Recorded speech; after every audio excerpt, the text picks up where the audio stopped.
Hello and welcome to Primordial Harmony, session 44. I might have said the wrong number last week. A retelling of the elemental evil story from the Dungeons & Dragons multiverse. My name's Mike, I'm the DM, and I'm joined by... I'm Nyx, and I'm going to play Ilaria. She's a Wood Elf Ranger with her pet panther, Valora.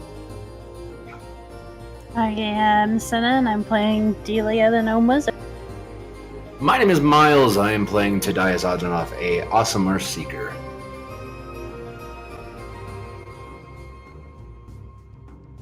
Uh-oh. Uh-oh, we lose one?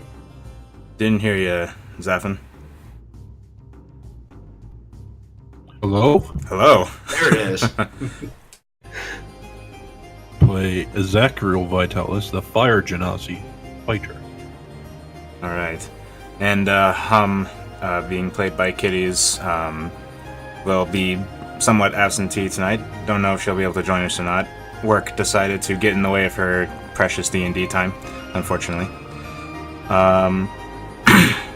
So let me jump into the recap. Also, we have... Internet is being a little crazy all across the board today, so... let's hope that it stays stable. But, when we last left, the Excavators. Walking out of the Wayshield's headquarters, the party were approached by a pair of militiamen. It seemed that a young Genasi child had gone missing within the past couple of hours. With that foreboding information filed away, the party made their way out of Forstride proper and walked into the woods on the southern hill. It took about an hour of searching, but the Excavators happened upon a large hedge bush, within which was an obscured stairway down into the earth. Nearby was an old, defaced shrine with an icon upon it. As the party each regarded it, the icon statue seemed to assault their minds, locking down Zacriel and Hum, as well as spooking Valora, who took off, Illyria trailing behind her. As that was happening, a lone man made his way up from the stairs, screaming at the party to leave and engaging them in combat. Tadias and Delia managed to put him down, but not without Delia casting a very loud shatter spell in a panic. Hum, Zacriel, and Valora managed to snap out of their affliction, and the party regrouped and made their way down the stairs, entering what appeared to be some kind of crypt. In the first room, the group was attacked by undead skeletons, then beset upon by men who were clearly cultists, but after defeating them, with Tadias taking much of the damage from their dark powers, the party found that they had no iconography on them to connect them to the elemental evil cults.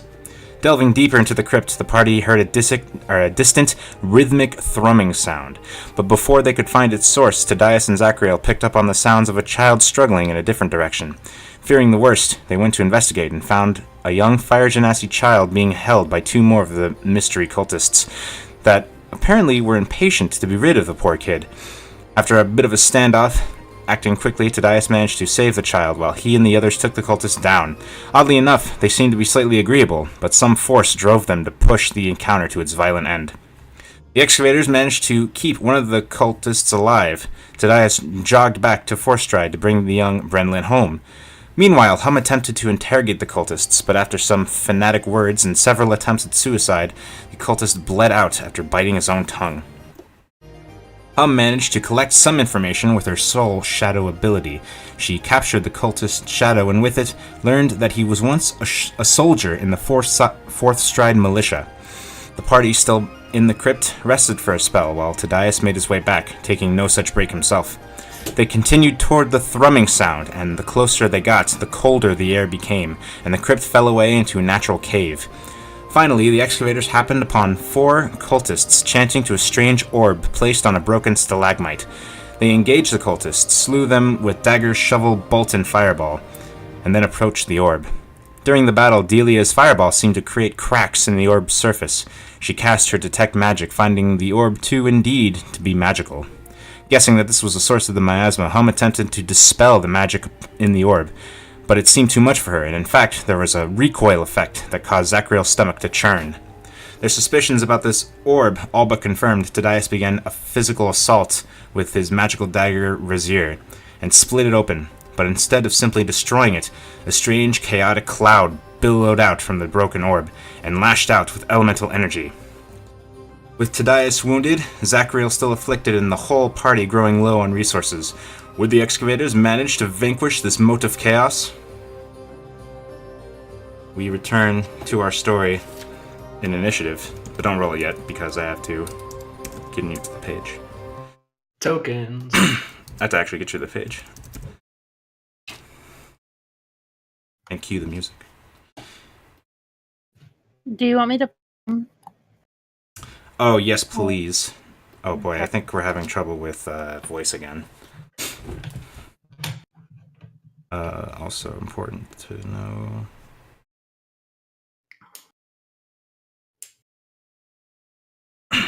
Whoa.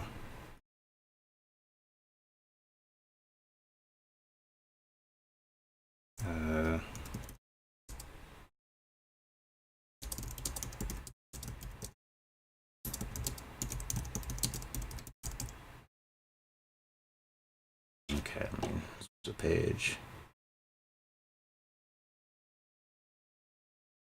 Make sure the stream had it.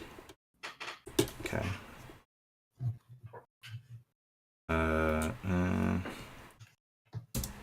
Alright, go ahead and roll yourselves initiative.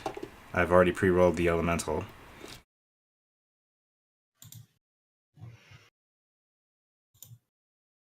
It was actually from last week. Initiative's considered an ability check, yeah? Yes, sir. Yeah. It's a dexterity check, specifically. Oh, well, I rolled 5 both times. Okay, and...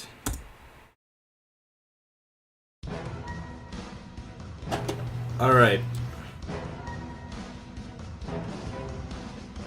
As soon as Tadias strikes the orb and it bursts open, this cloud of fire and lightning and ice crystals sort of just billows out and lashes out at him, Delia, and Hum. And it sort of just envelops all of them. And I need each of you to make a strength save.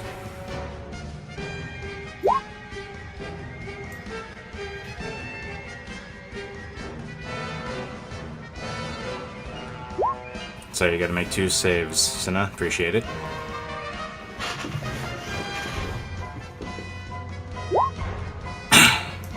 Okay. Not good.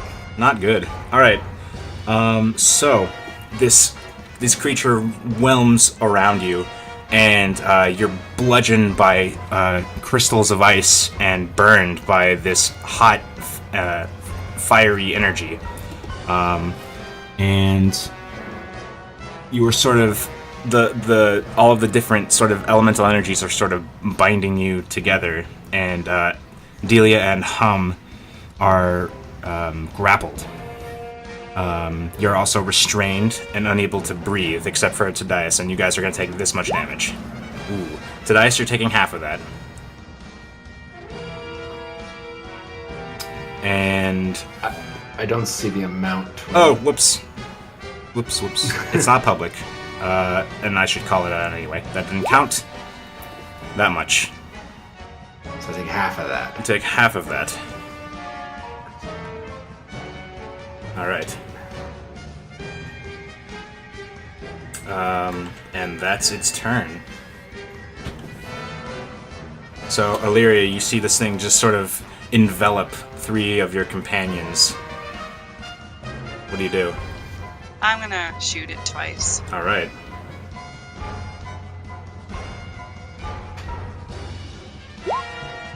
That is a hit.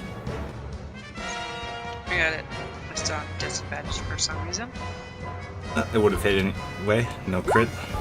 For 14 damage as, thanks to Altosi, this arrow flies magically true and pierces through this thing, cutting away some of it. Okay. That is unfortunately a miss, as it goes wide and clatters on the ice. We It get is... kind of some cover after. Okay. It is Hum's turn, and let me read a thing. Make sure I'm not forgetting anything. Oh, Tadias is pushed out of space, by the way. Okay.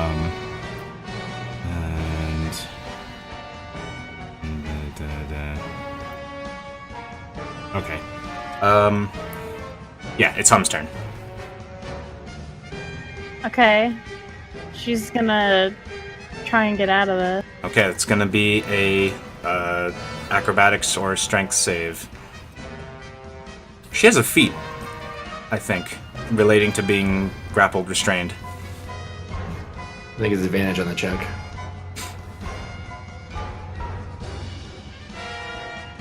It's the stout one. Stout nimbleness. Yeah. Nimbleness. Okay. Yeah, that's for checks, not saves. Well, it counts here, because it's a check to escape, if she's trying to escape. It's either acrobatics or strength.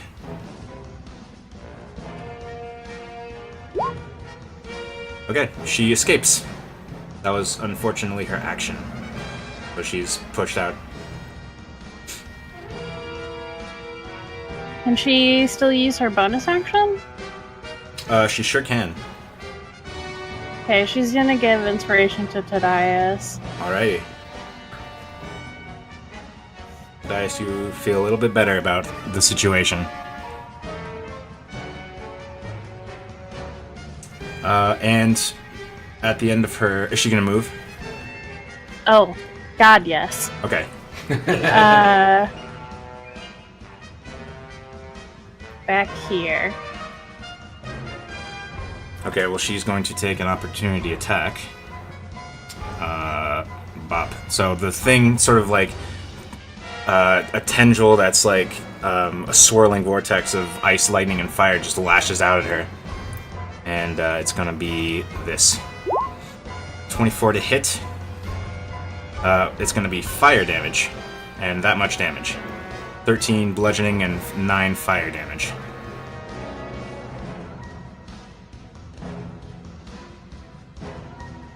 Alright. And after that, this thing sort of pulsates a little bit, and the fire inside of it just sort of grows hotter. I forgot a mechanic, but I'm not going to punish you guys for me forgetting stuff. It's also going to take its legendary action and move this way. And since it's carrying Delia, Delia moves here too. And as it sort of envelops Zachriel, he feels this heat envelop him. He's resistant to it, of course, but he's going to take some fire damage. Will I get an opportunity attack when it moves out of my space? You sure do. Alright. That is just enough to hit. Alright, 11 piercing. Alrighty. Is that 5, the fire damage I'm taking? Yeah, and then resist. And it's Tadias' turn. Okay. I've already used the wing, so I'm just gonna try to move in. As much as I kind of want to slash it up, I think I need to get Delia out of there. Can I pull her out as my action? You can. I would like to do so. All What right. do I have to do?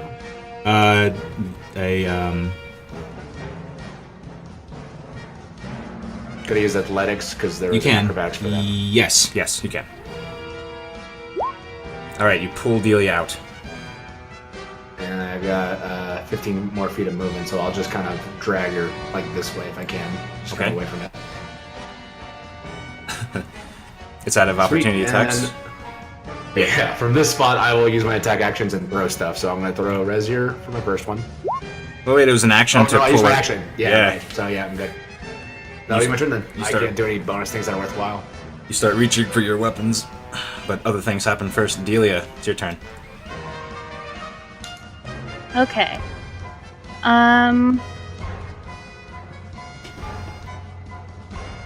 How big is this cavern?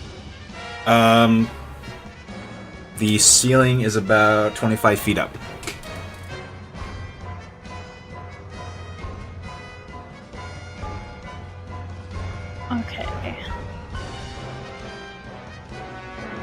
I think what we're gonna do is polymorph Okay. into Shape of.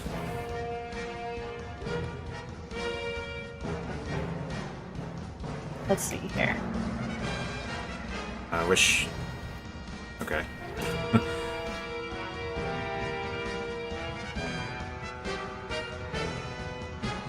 I'm thinking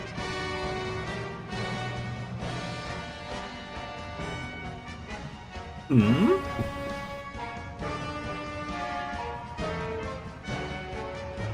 sorry, I'm looking at the list.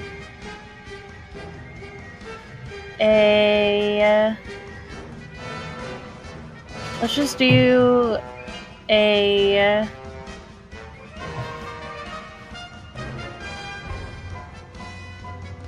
rhinoceros. Okay. A rhinoceros.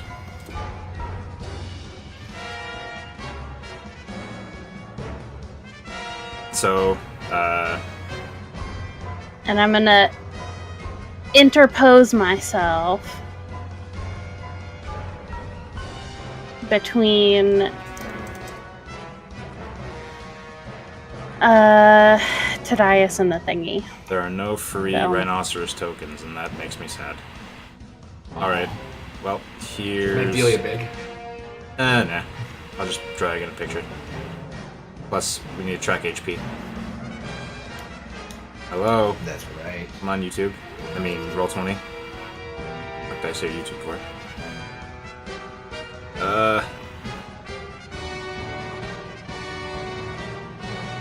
There it is. You get to be 2 and pretend. They're a large creature, right? They're a large creature, right? Yes. Okay. Yes, they are. How much HP do they have? 45. 45. And what's their AC? 11. You should be able to control it now. Okay.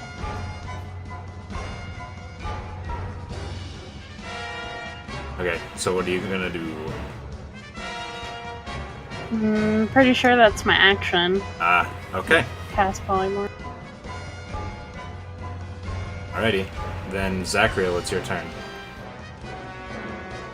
Alright.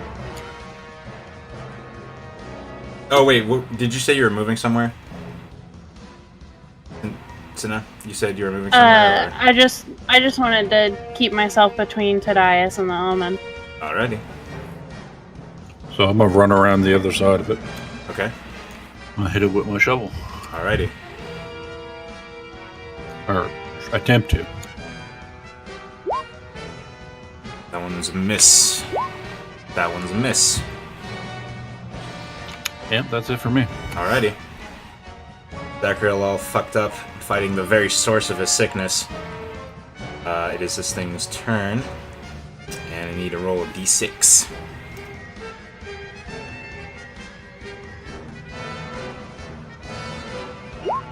Does not recharge that crazy shit. So instead it's going to attempt to slam Zachriel. These 2 tendrils just sort of willow out from it and go in for you. 19 to hit.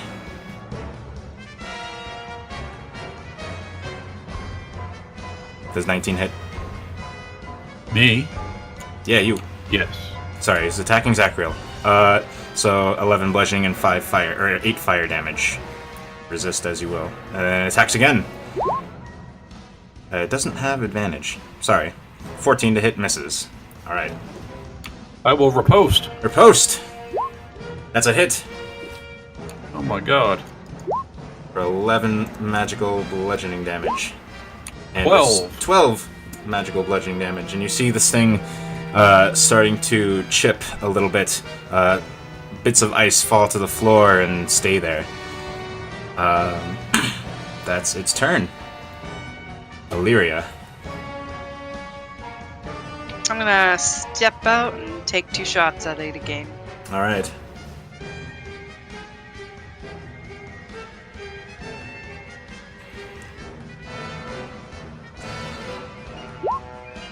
Miss. 14 misses.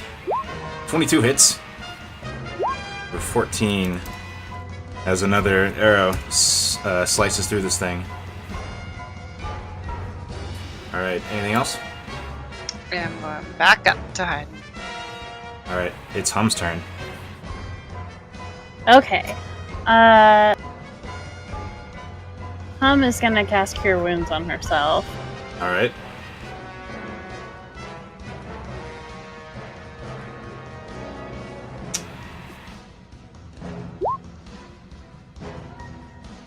Plus her charisma modifier, which is 4, so 8. Why isn't her macro set up right? We'll figure that out later.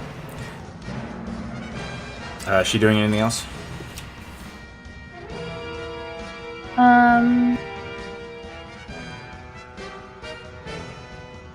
She's gonna give inspiration to Zachriel. Alright. And she starts cheering for Zachriel. And Zachriel, you're starting to feel more confident. This thing... Oh, and she's gonna move this way. Okay, doke. This I thing... sneeze. You sneeze. As you watch as this thing starts to sink to the ground, and you watch as it just pushes its way into the ground, and the ground melts around it. And it disappears from your view. Tadias, it's your turn. You can hear like this sort of grumbling sound, like, and Zachriel, you can see it like starting. It doesn't disappear, but you can see it like move into the ground, and you can see it moving. But then it starts to leave your view. I guess I'll try to back up a little bit, so I can't get both of us immediately, and then I'm just gonna hold my action for, I guess, a single attack. All right, Elia. So I can see it still. Yeah, you can see it move, and it looks like it's moving. At this point, it looks like it's moving underneath Zachriel.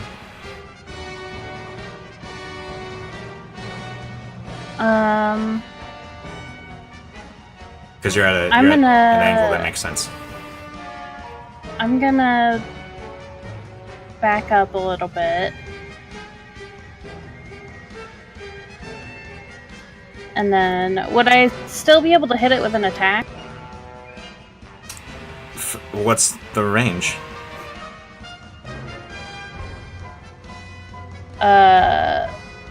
Well, it's reach 5 feet, but I was gonna run towards it. Oh, you can either ready an attack or a move. You can't ready both. That's how ready works. Well, I mean, like, so I can't attack it while it's in the ground? So it's like, it's actually, well, unless you sort of jump into, well, okay, it isn't actually leaving a hole behind. It's sort of collapsing around it, but you, like, based on how the ground is moving, you can tell it's moving underneath Zachriel. Like, the ground becomes sort of amorphous, and then it, like, just starts to close up after itself.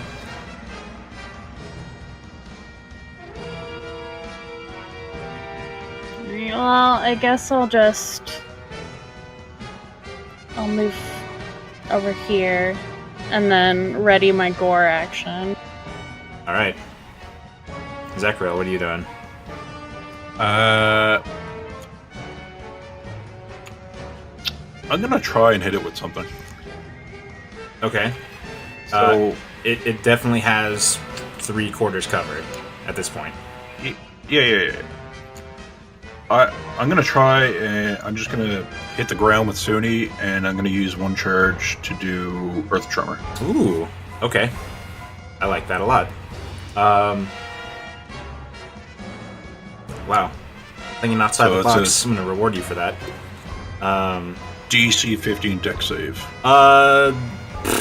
Well, it's not... Okay, so it's in the ground, and for the way the spell works, it's immune to being prone, but I want to reward that creative thinking, so we'll just say that it does a flat 2d6 damage to it, as you sort of the ground around it. Oh, you know what? I'll make it roll a con save for half. Just so that, you know, we're a little bit in there. Man. Okay, well, So it does take a little damage, though. Alright. And on its turn... Did I not hit the loop button? Oh, of course I didn't.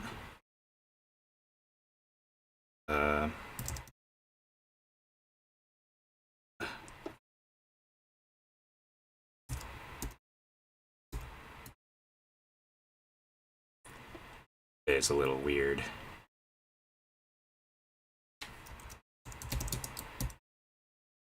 Oops.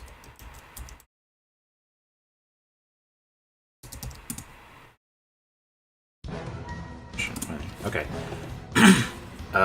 On its turn, I need to roll a d6.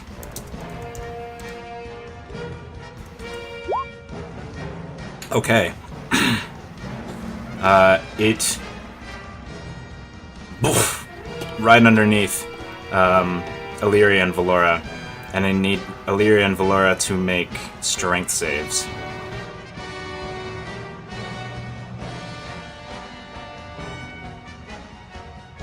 Oh, and both of you also take a d10 of fire damage automatically. Ooh.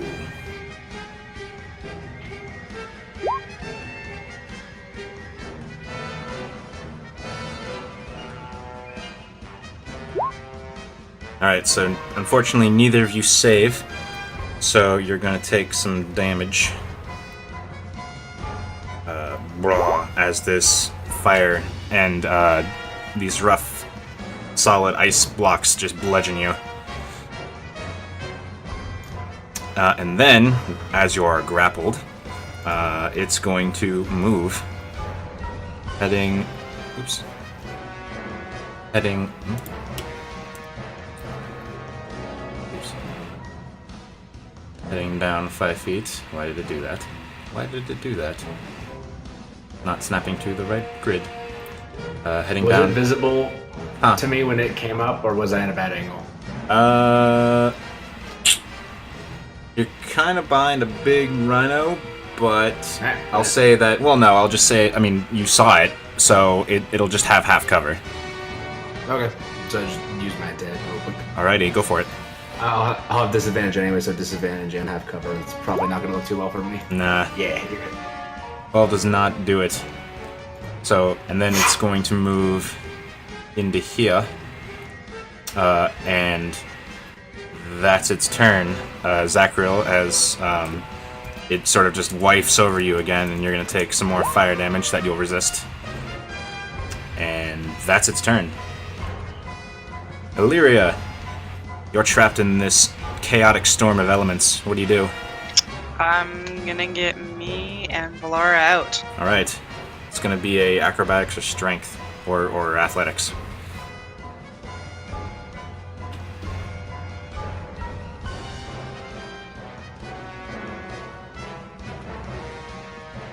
Is it acrobatics or strength? Acrobatics or athletics. Whichever you would like.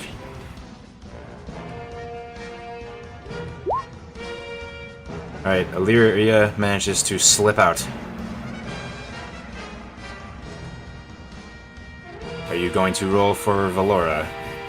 I am. I just gotta find.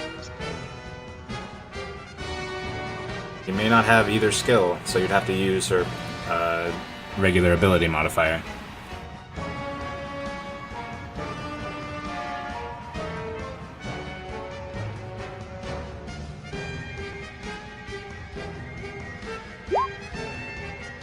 Alright, Valora also escapes. Man, he's gonna do something cool. Oh well. It's your turn.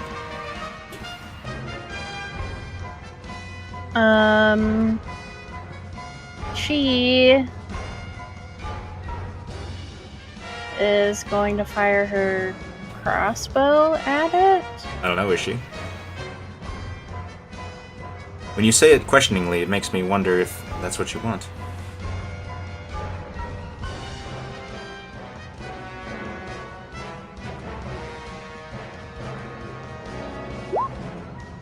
Hey!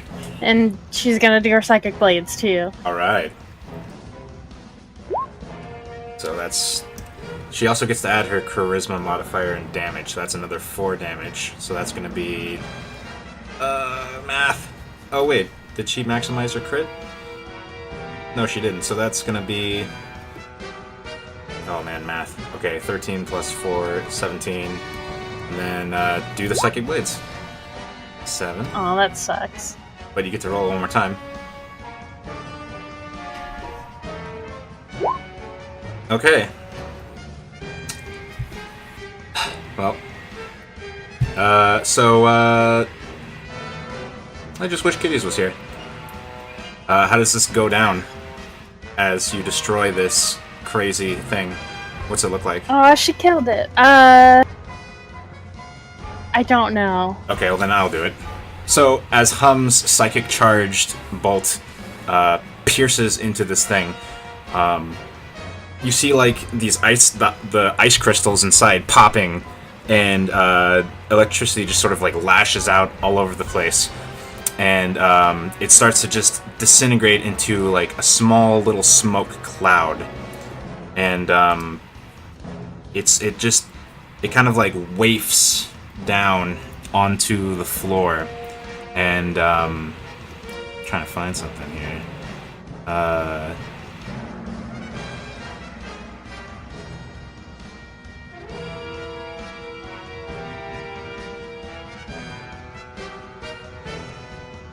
It wafts into the ground, and it just turns into like this black cloud, and exactly the mood I wanted, though, darn it.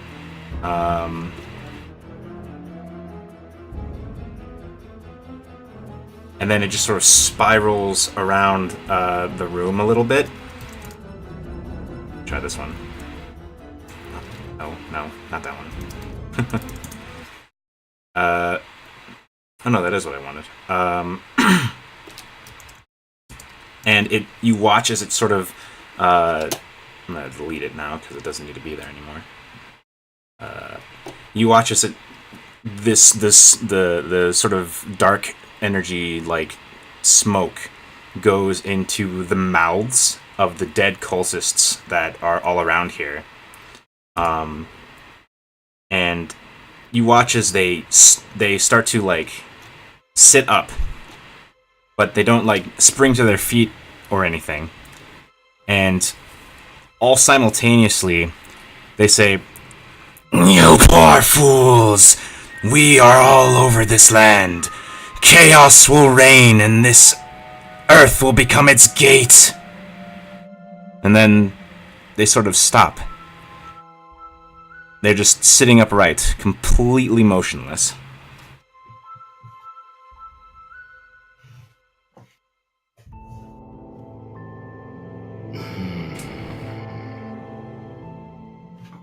And, I need to get rid of the orb because it's not there anymore. It's just broken.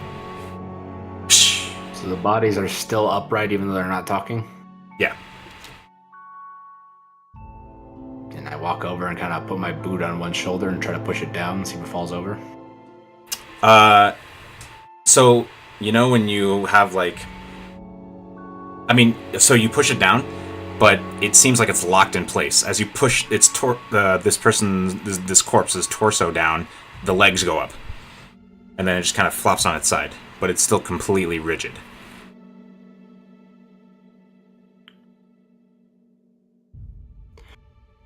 What the hell is going on? And, Zachariel, you feel... You're still under the poison condition for now, but you feel a little bit of relief. Your stomach stops churning.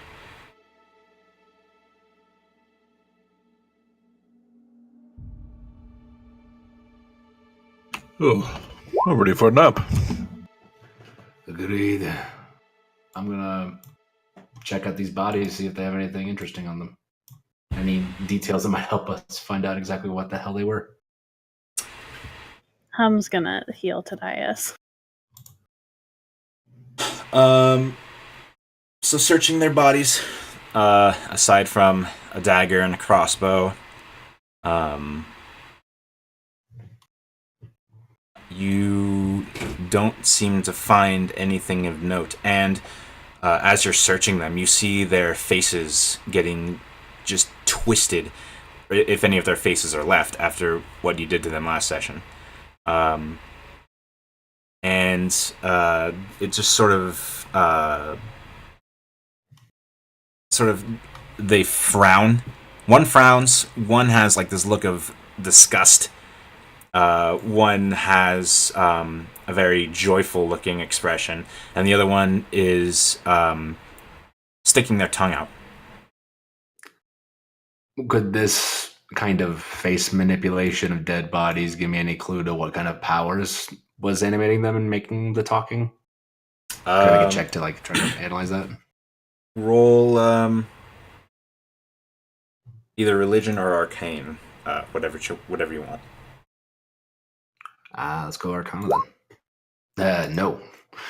At the moment, you're unfamiliar with it. This doesn't look like you've heard of magics that kind of manipulate emotions and faces, but this is something that you haven't seen before, and it, of course, startles and confuses Tadias. I guess but I just kind of. And additionally, though, Northward. oh sorry. I was just gonna check out if there's anything else in the cave, but it looks like there isn't, so we're good.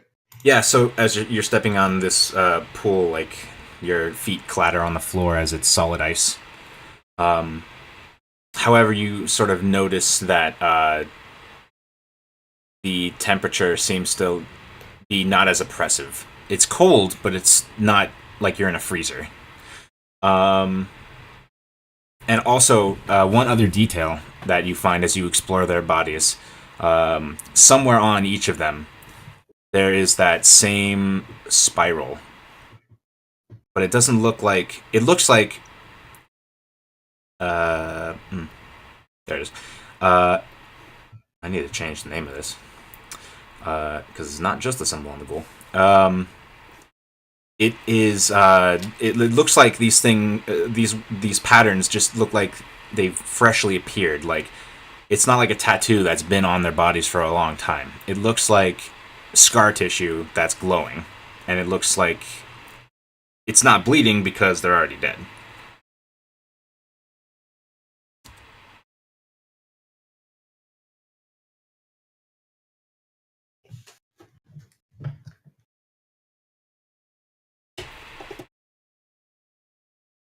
And I think what we're going to do now is it's a little early in the session, but let's take a short break so that everyone can kind of...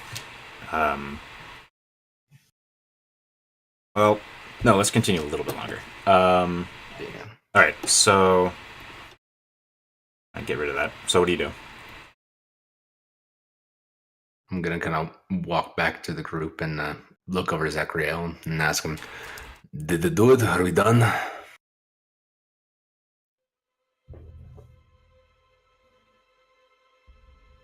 Perhaps I need to see a doctor of some sort. I mean, we can go back to town and see if the miasma is still in place. I feel like that whatever that creature was, it was much worse when we were fighting it. My stomach was turning and churning, and I thought I was going to throw up. But you're better now. Well, I wouldn't say better, but my stomach's no longer spinning.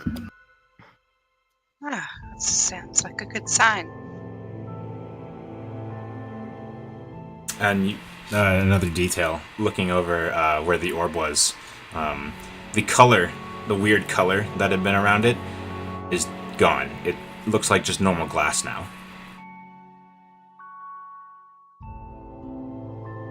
I really don't wish to stay here any longer if we don't need to. Yeah, I'm right behind you. Sort of pokes Delia and says, "Is there any more magic from it?"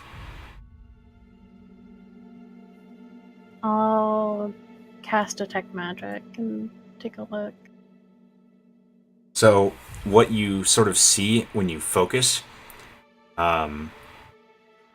you see the aura that the miasma is creating, but where the orb was, you see this empty pocket that's starting to expand. like at about maybe a foot a minute. Well, a little bit faster than that. Like at this point, it's about the little pocket where there isn't any miasma is like about this much, and it's starting to. It grows bigger visibly. Well, it looks like the miasma is dissipating.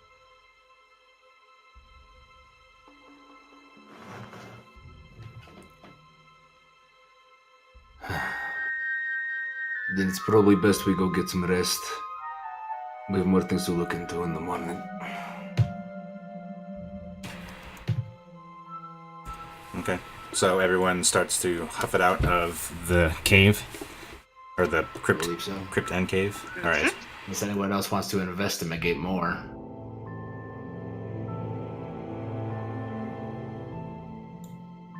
Would Delia know anything about the little swirly thing? She can make an Arcana check.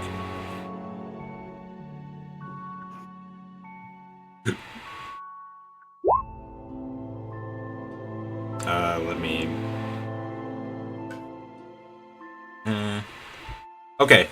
Looking at this thing as you fought it, it definitely had elements from all of the 4 different types of elementals you've seen before.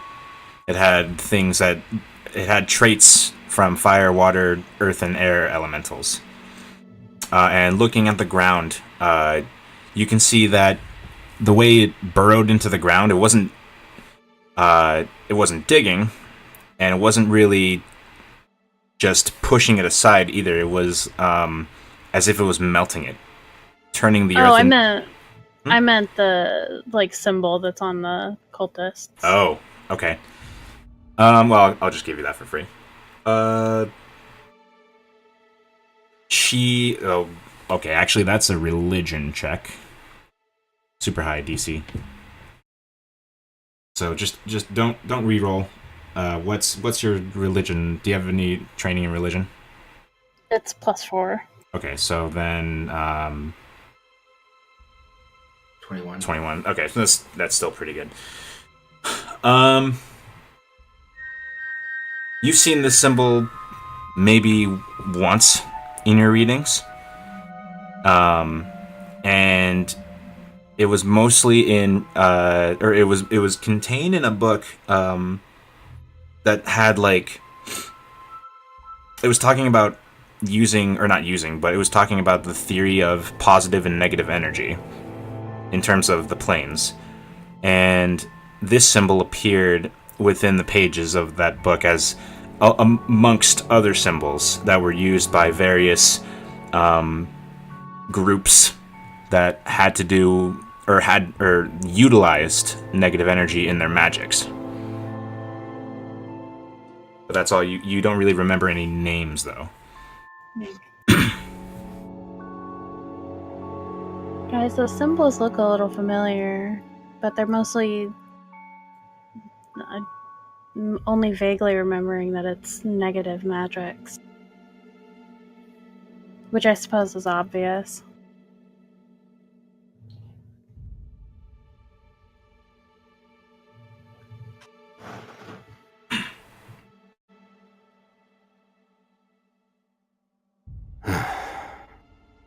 Well, we can always come back.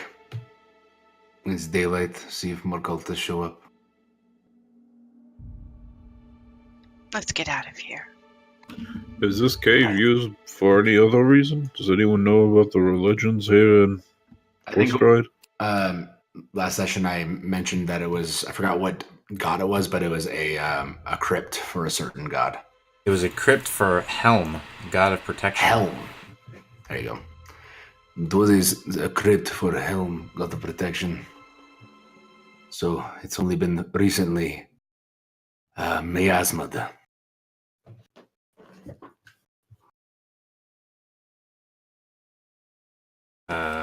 So you guys, it's nightfall, definitely.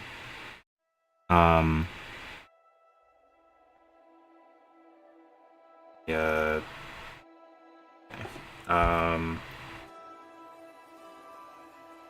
Yes. stream. Oh, let me get rid of the initiative.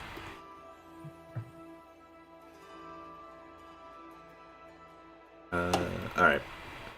So you guys move out from the woods, and as you get through the trees, and you can see the hill sloping down, and you can see the lights on Vardos Lane and various other lights belonging to other residences and homes and shops and everything in Forstride. You can see a couple of them twinkling along the river.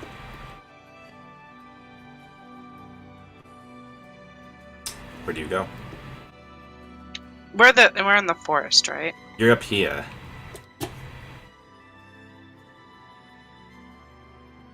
I'm gonna make my way to Poor Decisions and just crash. I head home. Is definitely going to Twiddles and Fiddles. Is everyone just walking each other into the city and going to their homes and such? I believe so. Alright. Yep. So, Tadice, you walk into well, I'll just go around quickly. Tadice, when you walk into Poor Decisions, your mother sees you from across. There's still people in here partying, or just partying responsibly, as responsibly as you can in Poor Decisions. And she sees you from across the bar, and she immediately approaches you, and she says, "Oh, you look like hell. What happened?" That is a thing. I'm just going to find corner and pass out.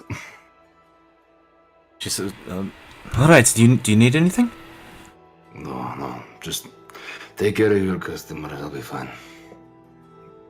She hugs you and then goes back to behind the bar. And as you're settling down, you see her come over with a tall glass of water and put it next to the spot where you decided to curl up in. Hum goes into Twiddles and Fiddles, and she passes out. Can't do that scene for her because she's not here. Delia, you return to your flat.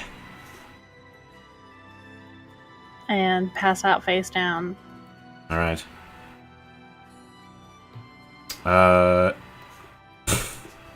Illyria, you're returning to the apartment on the Industrial Hill. Yep. Valora is licking her paw as you guys enter.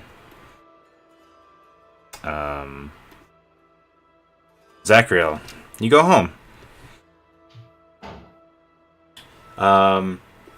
When you get home, where do you go? I go into my daughter's room. You go into your daughter's room, and you see Floriana sitting on the bed next to her, next to Ciara.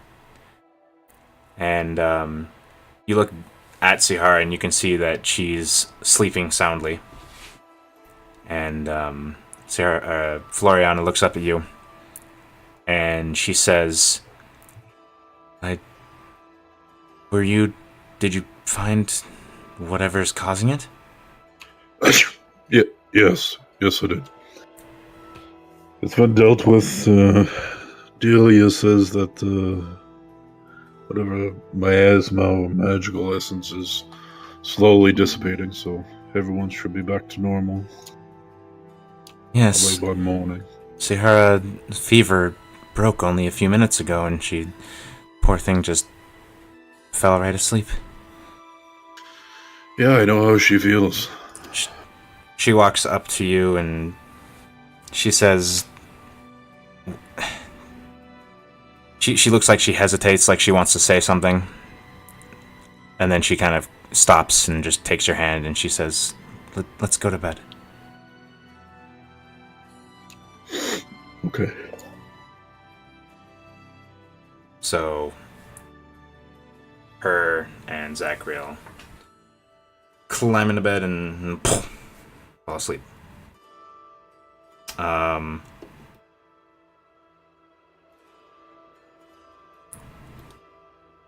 So, do you guys want to transition to B-sides, or do you want to play out a little bit more of the next day? Well, next day would be easier. Sure would be. But Zach hasn't had a chance to done his B-sides character yet. It's true. No, we can do it next day.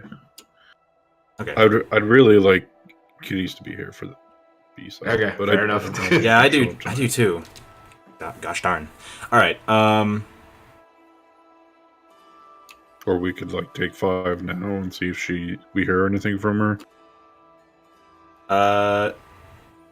Let me play out one scene. So,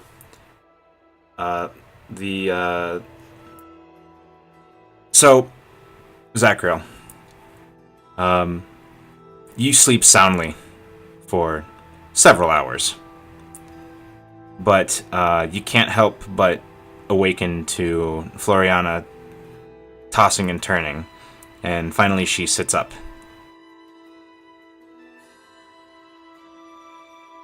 Do you do anything, or do you just ignore and sleep? Do you have a bad dream? She looks down at Zachriel and she says, I'm troubled. What happened over there, wherever you found the source of this sickness? What happened? Tell me everything. Please. It was, I believe Tadias or Delia. Tadias told me it was a grave site for followers or worshippers of a god named Helm.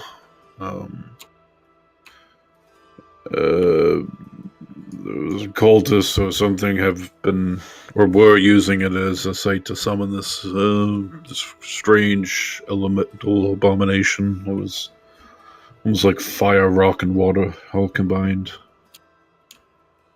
There was a strange symbol. It kind of looked like a swirly, purplish circle thing.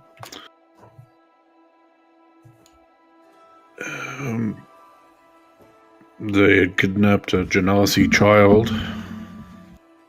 She sort of puts her hands over her heart when, or not, but she puts her hands like, man, I don't know what that's called when you, well, she puts her hands over her heart with her elbows pointed down when you say that.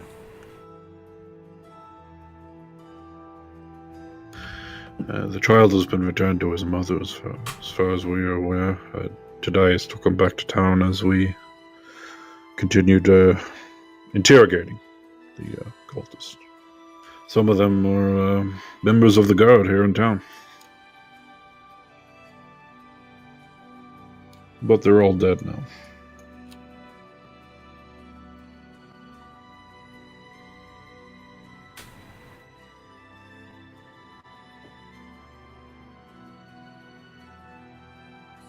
She nods, and she returns to laying down next to you, and the night sort of goes on.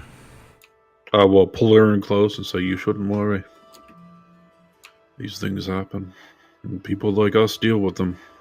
Or used to, anyway.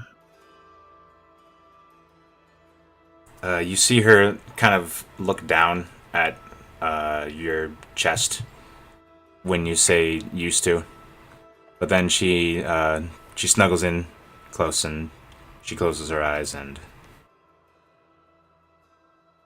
she doesn't say anything else at this moment.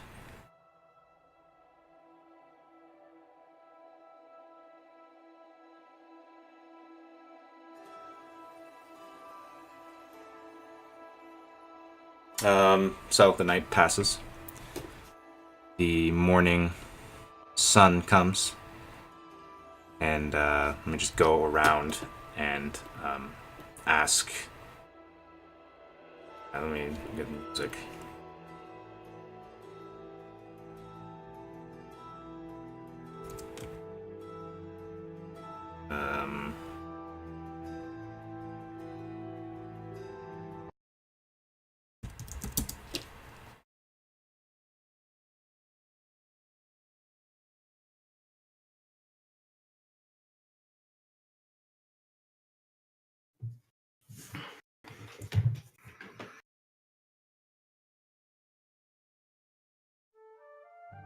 Alright, so let's start with Illyria.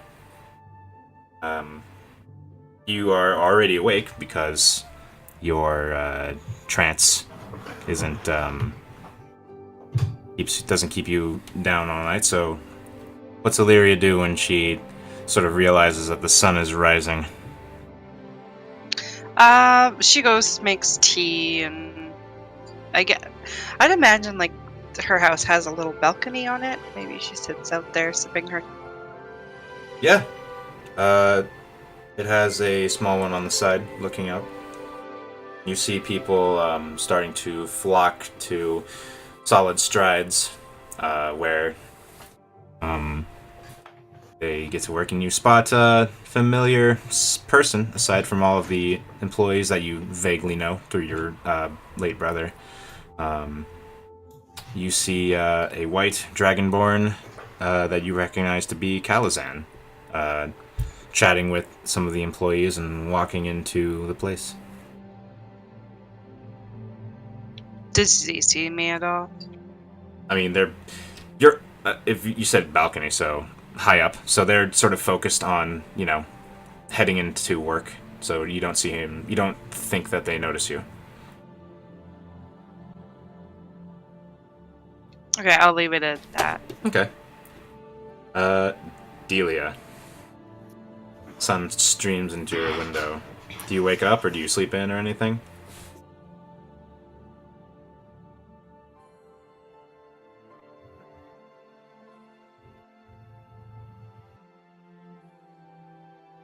And then, I guess after a while she'll go and meet up with Hum at Twiddles and Fiddles. Okay.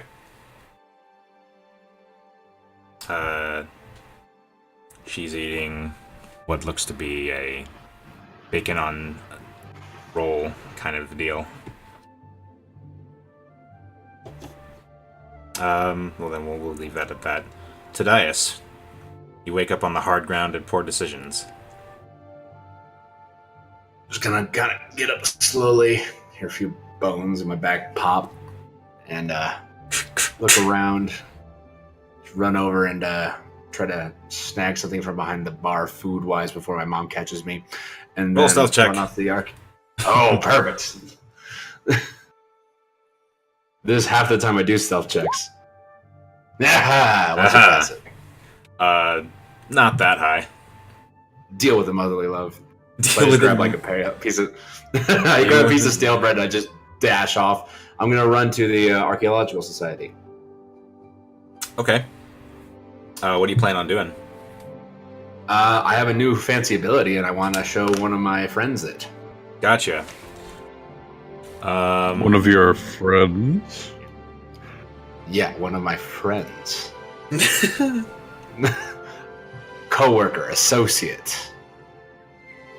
All right. So. Yeah. Okay. Let's make that happen. So. Don't need that stop block anymore. You make your way to the Archaeological Society, and gotta ask, Miles. Oops. What's this place look like inside? I don't think it's very museum-like. It's more like a business front end. I'm assuming they might have displays in like the lobby and the sitting area. Yeah, but they got a couple display cases with some historical artifacts, not yeah, D&D but artifacts. generally, it's a lot of offices, kind of like, a double-story kind of building where you can make your way to certain offices, talk about expeditions, plan things. I think of it very almost like Monty Python office-esque, where they're just kind of like 8 cubes of them all around the place, and different people are doing different crazy ideas and planning and charting new different like places to go to. Yeah. There's also like a gear room Mm-hmm. with all a gear closet basically. There's a taxidermy frog behemoth. Not yet, but you can Just help me this do that if you want. massive. It fills The up. skeletal is the skeletal structure of it. It's a skeletal. I don't know if it's a frog behemoth, but it's definitely a massive skeleton of something, some big beast, for sure. Okay, so you walk in. You don't see Katie Cooler at first, but a gentleman that you recognize as one of the colleagues you worked with, whose name is let's make that up right now.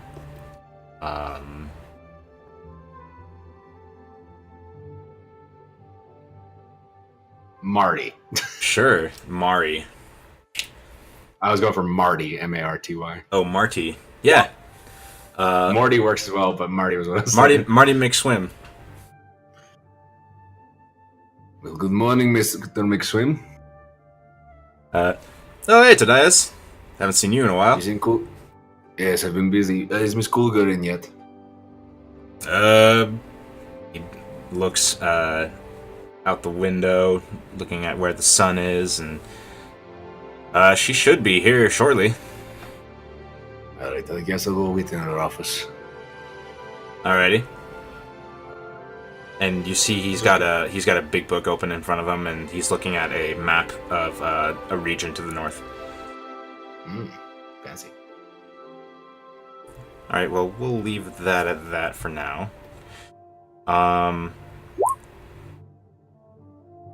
I said the Fire Nation. We'll... Are they planning an attack? Wrong series. Okay, so... What? Elemental evil, right? Well, yeah, but... There's nothing new under the sun. We'll move back to Zachriel. So, you awaken in bed with your wife. Who sort of stirs.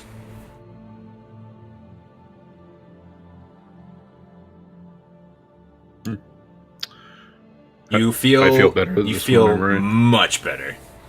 I jump out of bed. And you jump out of bed, and you make the familiar sound of your feet, not slamming, but like popping really loud against the... what kind of flooring do you have in there? Is it just wood? It's nothing but the finest of wood. All right. Nice and polished, so that kind of like slap sound of bare feet against hardwood floor. And as soon as you make that sound, behind you, you hear Floriana just sort of shuffle and get up, or sit up, and you hear pop, pop, pop, pop, pop on the hardwood floor, and you see Sihara run in, and the color, she's a vibrant blue once again, and she goes, "Dad!" and she runs to you. Pick her up and do the fucking spin around thing. Yeah, she giggles cutely and all that good stuff. And when you stop the spin, she looks you dead in the eyes and she says, "I'm hungry." All right, well, let's go cook. She says, "Can we have eggs?" We can have whatever you want. She goes, "Yay!" We'll let your mother rest a little while longer as we cook her some breakfast. You look, when you say that, she sort of rouses up and she says, "No, I'll come down." You see the similar kind of... you see the same sort of worried look that she had the night past, but she follows you as you head down the stairs with Sihara.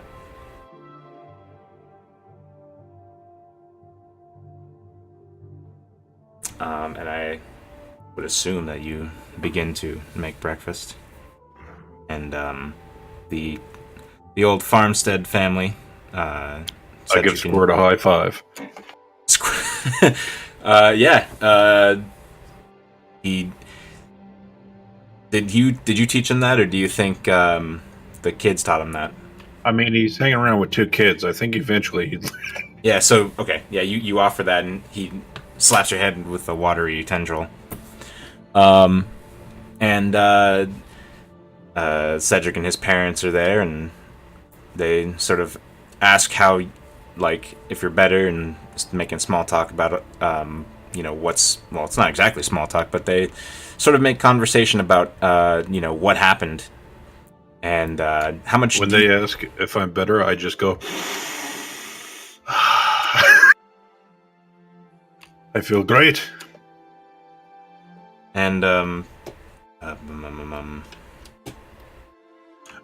give them just like Efren. it's not a whole lot, just a little bit of trouble with some rough scallions that were mixing some things and accidentally poured them into the water, but we gave them a nice chastising. Roll deception. This should go well. I mean, it's mostly for flavor. So, her name, Celery, Cedric's mother, kind of tilts her head a little bit. Floriana also tilts her head, and was that really it? If water, then wouldn't all of the city be? They start kind of deconstructing that story a little bit. Do you do anything about that? Well, I would hate to, go into the fine details with the children here. Perhaps later, when they're outside playing, I can tell you all about the... When you start saying, like, with the children here, Celery just kind of widens her eyes and she just goes, yes. And Cedric's like, why can't we be here? Well, you're too young. Oh. When you're old enough to hold a sword and swing it, I will tell you everything that I've accomplished in my life, including the things I'm not proud of. Floriana sort of squints a little bit, but then you hear coming from her belly. And she seems to forget it instantly. Hungry. And she just sits at the table, and Floriana has already set the table, and she just kind of gets her fork and knife and is just ready to eat. And a few minutes later, you start serving breakfast, and we'll cut back to Illyria. Are you gonna do anything of note, or are you gonna try to join up with the party? I was gonna head over to oh god, what's that place called again? Over,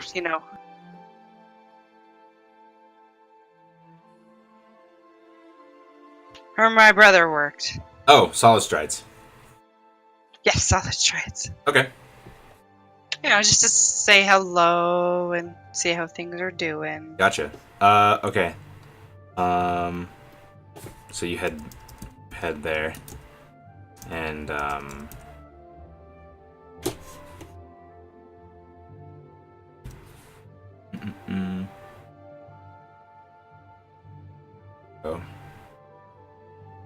So you get into the lobby, and you see you haven't been in here for a little bit, and there's actually a very burly human man standing in front of the door that leads further into the place. But there's a very kind-looking receptionist who's not... what was her name? Helen, Debbie. And she looks up at you, and she says, "Oh, hi, can I help you?" Yes, I was just seeing how things are going around here. I haven't been in a very long time.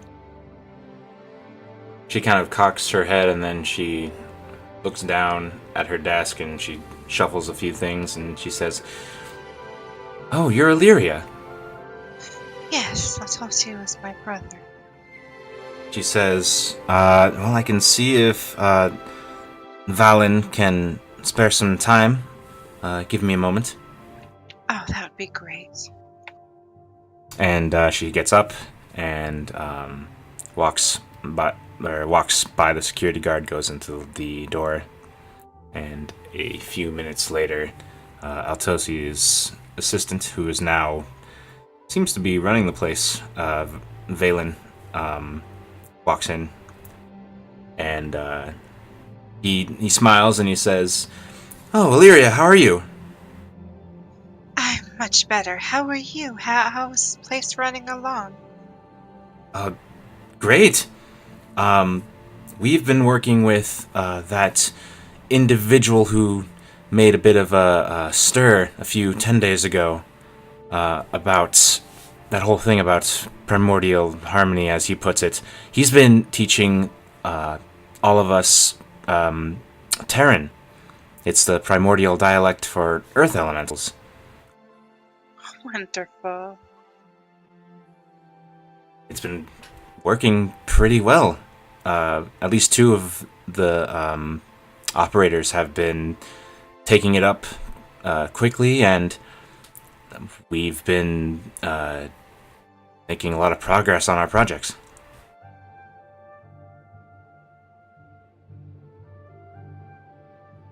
Any new and upcoming projects coming? Well, it's mostly tweaking what we have now and making sure that they're safer. But we do have something under wraps, a collaboration with a couple of the other guilds.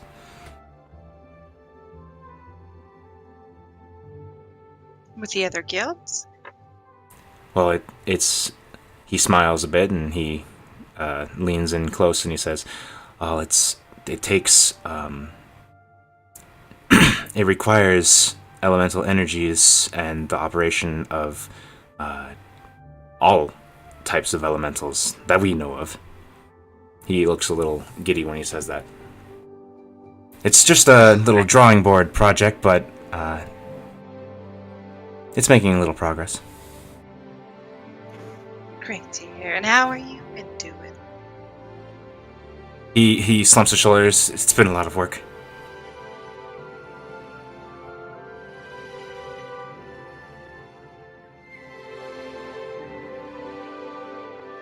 Sounds like you might need another partner soon. Oh, well,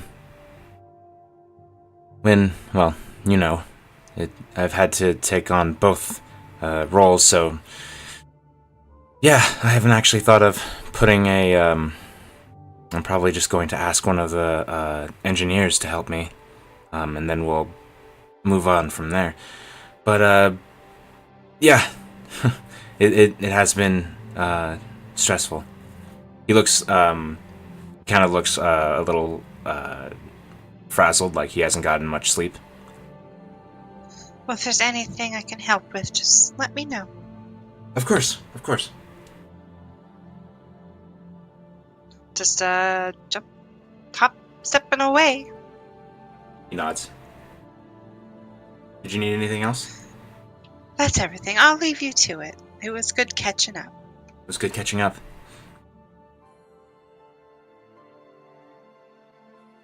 Okay, I take my leave. Okay. Let's move over. Well, what does Delia want to do at Twiddles and Fiddles with Hum? Is there any conversation you want to have? Or... No, I just figured we were gonna hang out Okay. before we met up with everyone else. Okay. I might sneeze. Give me a second. Oh, that's one of those sneezes.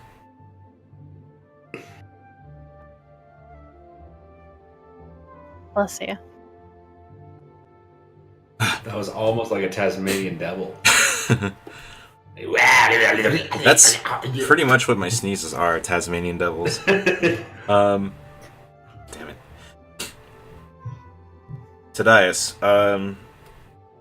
so, you are in, Katie's office. And, she opens the door. You see her walk in. And she sees you, and, hey, Tadias. Miss Garrick. I have something I wanted to show you. I think it could be very helpful. Please. And she goes to take her seat at her desk, and she sort of clears a space. Well, it's kind of a ritual. I found a way to magically unlock information about old objects. Do you have anything you haven't put into a place yet, or something you wanted to know more about? She strokes her chin. She looks around her office and and she stands and she walks over to her bookshelf that's lined with tomes, and she takes down this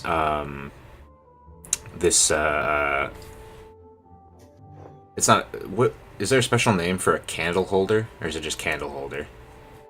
Candelabra? Candelabra?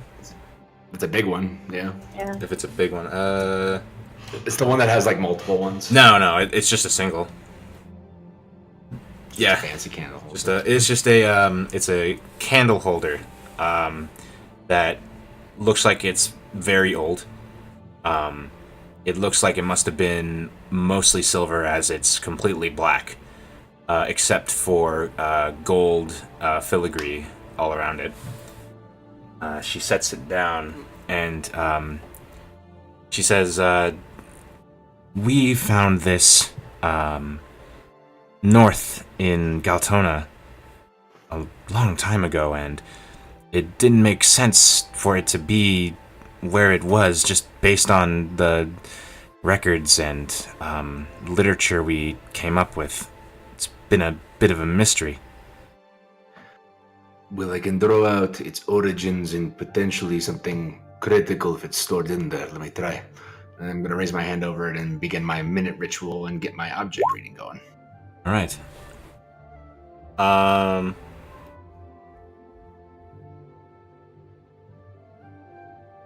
So as you dive into the history of this thing, let's see. Let's give you both because it makes sense. Let's see. So you see the origins of this thing. It was put together in a workshop, of course. But you see a very skilled looking human crafter making this, casting the silver and shaping it, and then putting on the gold filigree,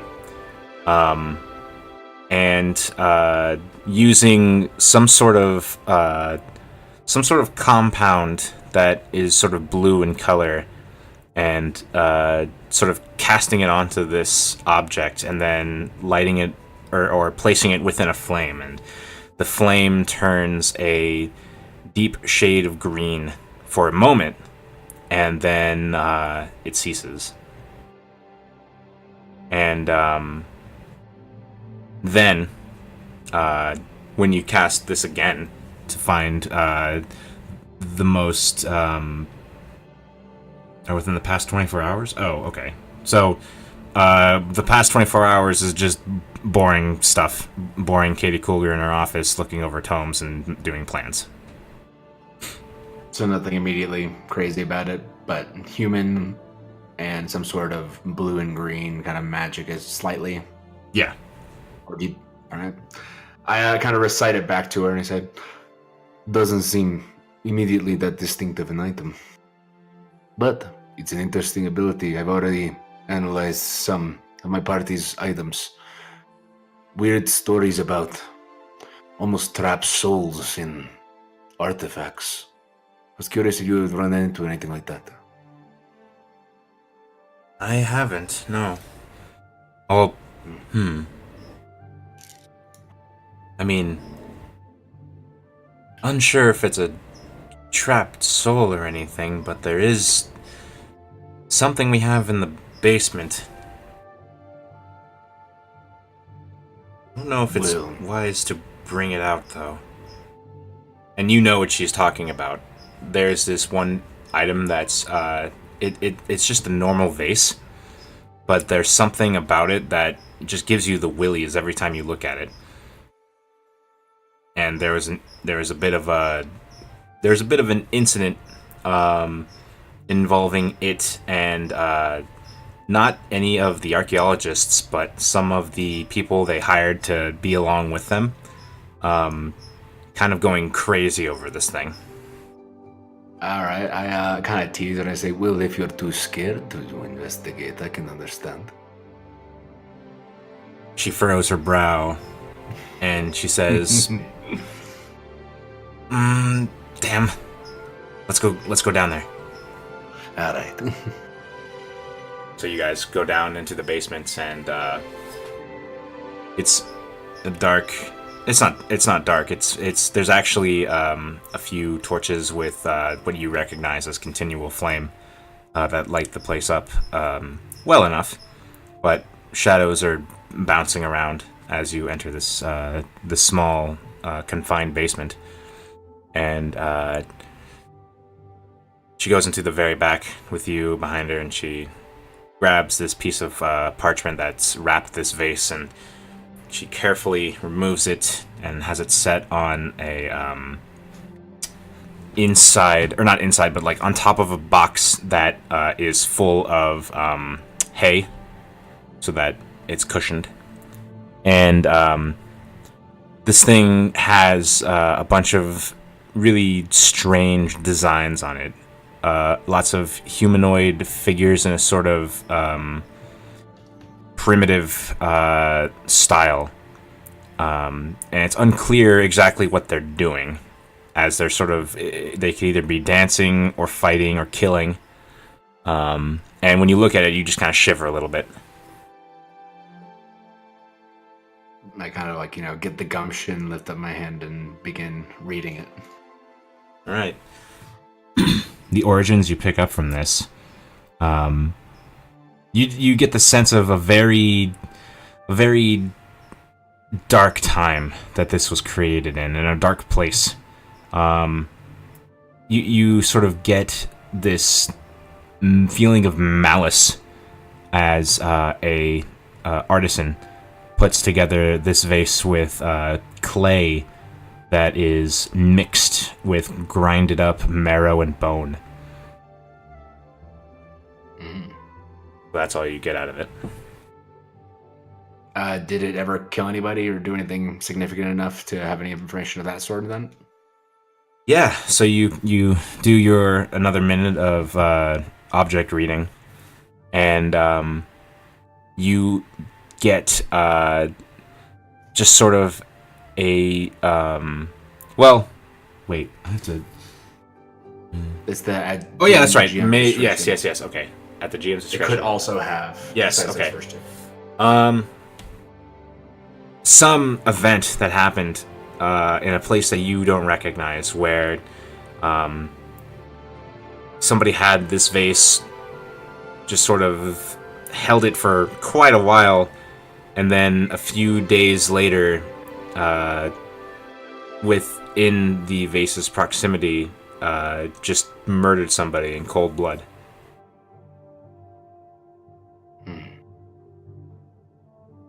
I kind of wrap it very carefully with the wrap that she unfurled, and I kind of put it back on the shelf.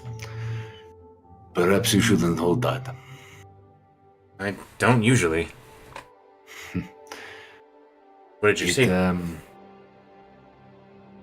The craftsman that made it, the mortar and clay, it was formed with some sort of bone or marrow.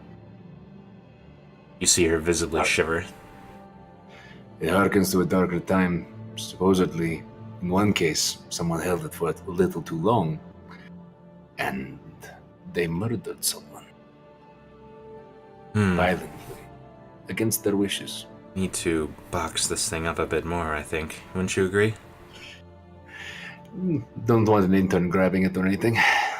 That's exactly what I'm thinking. She takes a bunch of the hay out of that box that she was resting it on top of, and she places the vase in there and puts the lid onto it. And she says, can you get a hammer and some nails? Yeah. I just kind of walk over to one of the closets where we keep equipment and grab some stuff and help her box this thing up. All right. And then she kind of stows it in the corner to maybe be the adventure hook for another party Spooky. 1,000 years later in the game. So after that, we'll cut back to Zachariel. Wait, 1,000 years in the future?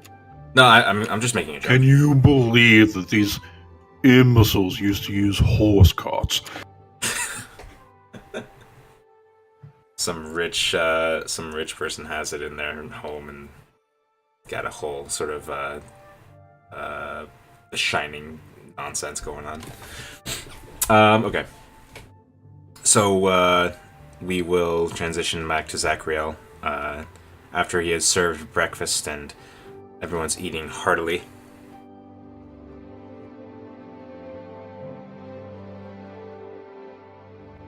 Anyone have any good plans for the day? Floriana looks across the table at... Not Floriana. Sihara looks across the table at Cedric and she, with her small little hands, pats the table and she says, "We're gonna play!" And Cedric just gets this big smile on his face. "Yay!" he exclaims. And Ephron, Cedric's father, says, "I've got to go into town and do some work at the grocer." Normal day. Normal. You look over at Floriana, and she still looks sort of pensive. She still has this worried expression on her face.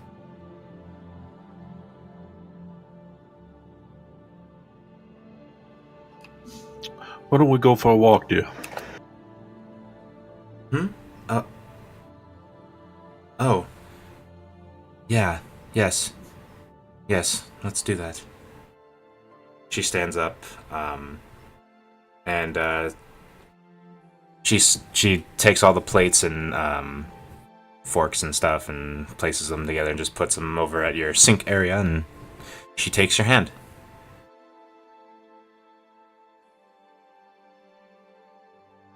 And you lead her? Yeah, we leave the house and out into the woods. Or I guess towards, not the woods, like the... Are there trees around my house? Yeah, there's a couple copse of trees. It's not like a big... just... It's not like a forest or anything, but there's a little spot where there's maybe 4 trees in an area, and it's a nice shady spot. Yeah, just kind of take her out there and... Alright, what's bothering you? I'm gonna have to change music for this. Although I don't know what to use. Stand by. Of all the things I didn't pick music for.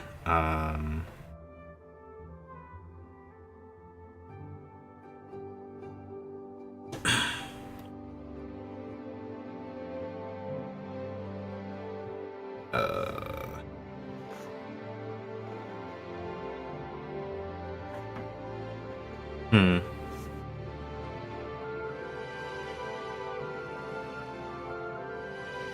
Yeah.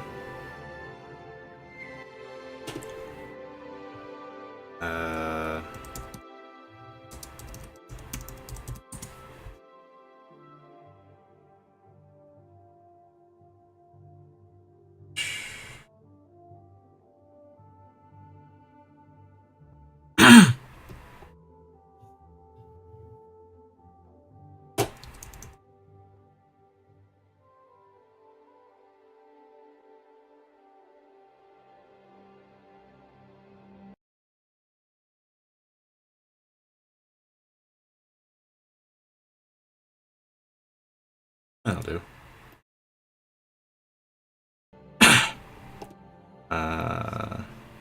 Okay.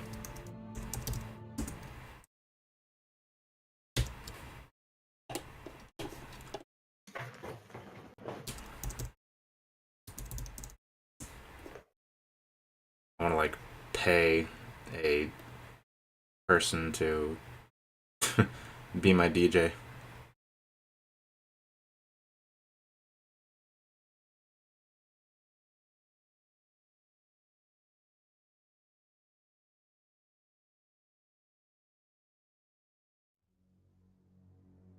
All right. She looks at Zachriel. And when you ask what's bothering you, she says, "I've just slept on it and have been thinking about it all morning. Just about all of the malicious people that you've encountered and the sort of spreading danger and just how it's sort of... It seems... It just... She takes... she kind of like lays her hands on your arms and she looks into your eyes and she said, just... It seems like it's getting closer and... And then she just sort of takes a deep breath and she says, "Zachriel, listen to me. I love you. Your warmth, your passion, your love, it's a beacon to me. In the storm that was my life before you led me home. They came for our home. This," she kind of like gestures around, "this putrid corruption, the miasma that came for our daughter, that came for you. They're everywhere, Zachriel. They're all across the land. You fought them, and they seem to just be returning. If you don't find whatever source of this disease is, and I mean whoever put that orb thing in, the awful people who serve this, whoever, I'll go myself. Out with your friends, with our friends. Whatever work that needs to be done, one of us needs to do it while the other cares for our child. Do you understand me?" And you can see her shaking a little bit.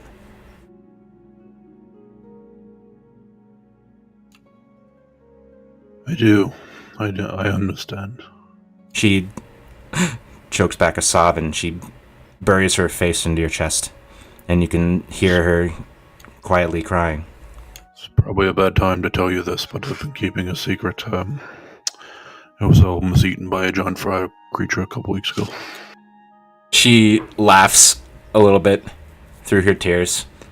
And she hugs you even tighter. And if you don't say anything else, a few minutes pass of her just sort of trying to calm down. Something is happening in this land. I don't know what it is. I've killed scores of these men, these fanatics. I have no other word to describe them. I don't feel good about it. I don't feel great about it. Some of them I try to save, others just praise incoherently. She nods. I don't know who's behind all of this.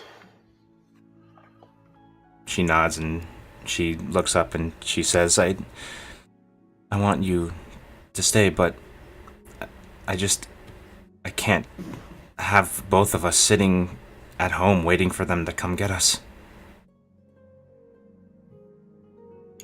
Would you like to leave?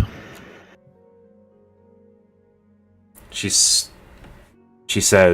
"Do you mean all of us?" I mean all of us. She looks pensive for a moment and she says,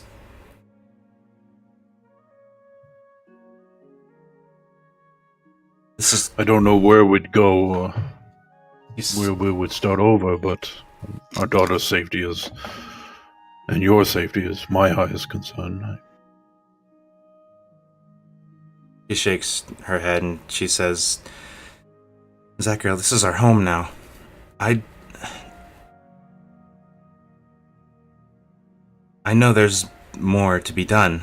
I know, I can feel it. There's... The last group of cultists before this one that we fought were attempting to summon Imix. She tilts her head a little bit, because I don't think you said that word before, Dora. I don't know if you know who Imix is, but that is the first time I've been terrified of anything other than the thought of losing you.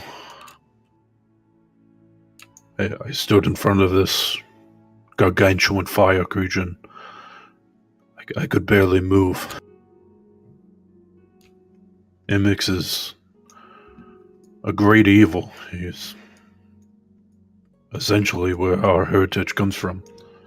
To my belief, he is the Sea of Fire.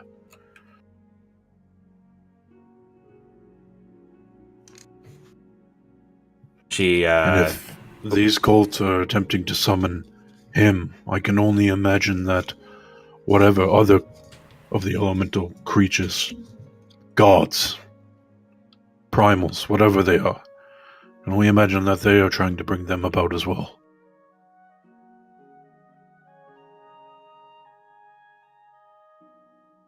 You don't...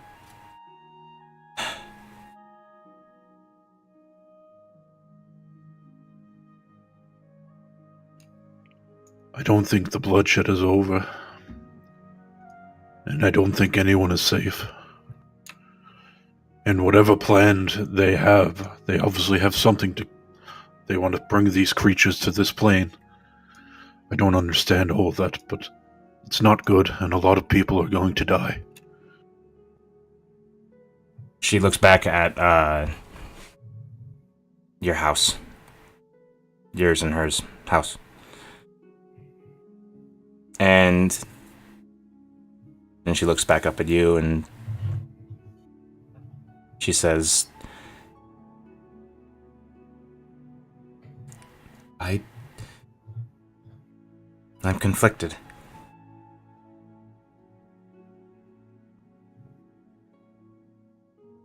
I want you to stay. I want you to help defend our home. I want to make sure our daughter is 100% safe. She sort of just leans against you and she says, what would you do? Well, if I stay, I will be home more. I'll be able to keep you and her safe. And, I believe I've worked it out with Gordon. I'm not 100% sure, but I believe I could, train some of the new, way shields and hopefully instill in them the sort of courage it takes to do the job correctly and not turn your back on your contracts or treat them more. Sort of like the militia, how they carry themselves. But obviously better because we're way shields. She kind of nods in acknowledgement of what you're saying. Also, apparently I have enough kills now for the legendary status that I didn't know existed, so I think it's high time I retire. Make way for the young ones. She chuckles a bit when you say the legendary status.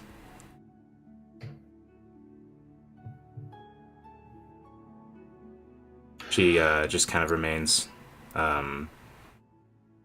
wrapped, her arms wrapped around Zachrael, and Unfortunately, there is one thing that I question. she looks up at you with questioning eyes. The weapon I carry seems unorthodox. The shovel. It speaks to me now. I know that sounds ridiculous.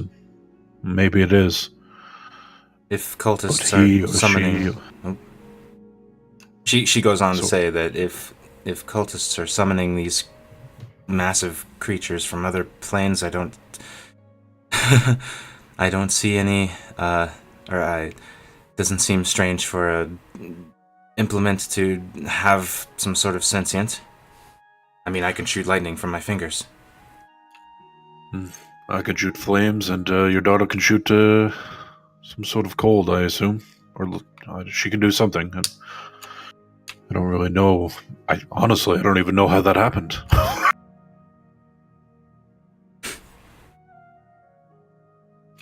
Would have assumed that Well, what? the heritage would have followed the same trail, not completely branch out. What? So, What does go ahead. what does your implement think? Oh well, I haven't asked my implement about my daughter's heritage, but Well, I mean, your actions. And well, I think When- that when she asks this, Suni speaks to you and says, sort of mirrors what she says. There's much more work to be done, but I cannot force you. Although, to relinquish her power would to sort of bring her back to the state you found her in, is what she sort of explains to you. yeah.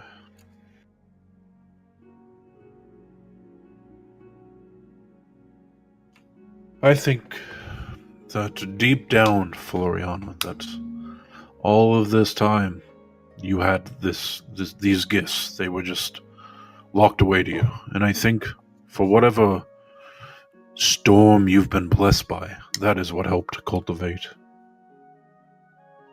our kin. And I think it's a shame that you did not use these powers and you did not find your own path. So, to that, I would be more than pleased to allow you to do whatever you wish.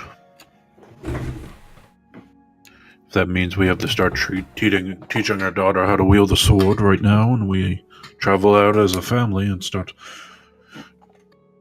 down that path, so be it. So you're putting in her hands now? Yes. Okay. She blinks and she says, "Well, you heard what I said. I don't know if I'm going to deviate from it. But I want you to embrace it. Learn everything you can about it. But I will not let you do it alone, is what I'm saying. she kind of After my near frog death experience, my eyes have been opened. So she's referring to leaving to go on adventuring with the party, basically. Yeah, That's- we can have Grandpa Gordon take care of the children.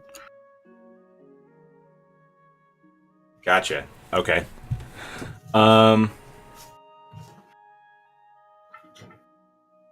Okay, right. So I am giving her options. No, yeah, okay. She says, well then, I think... She smiles a bit because the language is starting to get all funky. She says, then I have been embracing it, I'll have you know. I've been helping defend Forstride against incursions whenever they walk past. No, why don't we both join the militia and become guardsmen of the city? Well, guardswoman. Like I said, I'd rather stay here and protect our daughter immediately. Well, we are both capable fighters, as it would seem now. We can... I would say with us here, Forstride would never be more protected. And with the others out there finding the source, I mean, we can still lend them aid if they're ever in dire straits.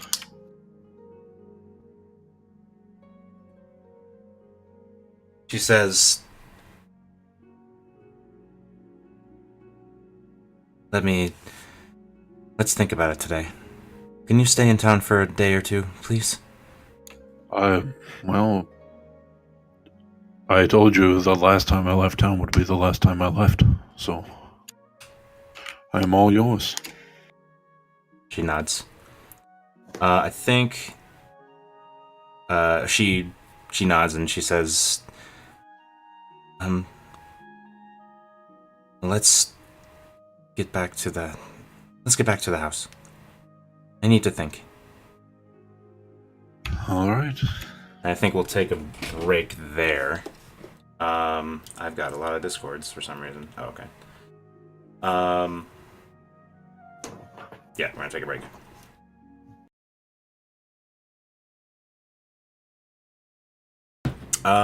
Cool. Then I think we can do the B-sides thing today. Very happy about that.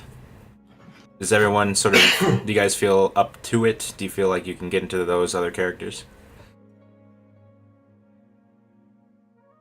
Let me go run around a little bit and get winded, and yeah, I'll be ready. Cool. All right.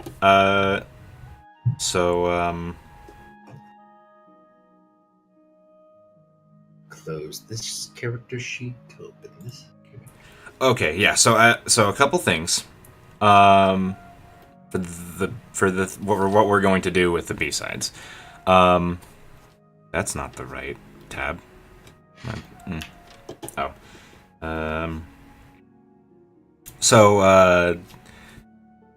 me take the break away, and then this helps me when I edit.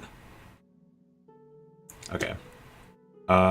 So we're gonna do Gordon's task force, otherwise known as also known as the B-sides group, and we're gonna close the time gap between the excavators and them, and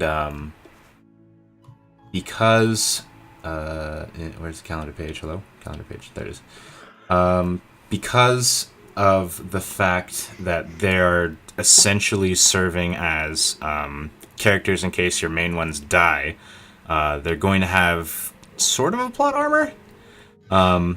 And what we're gonna do is we're gonna condense what would otherwise probably take 3 sessions into hopefully the next hour, and we're gonna basically do some storytelling.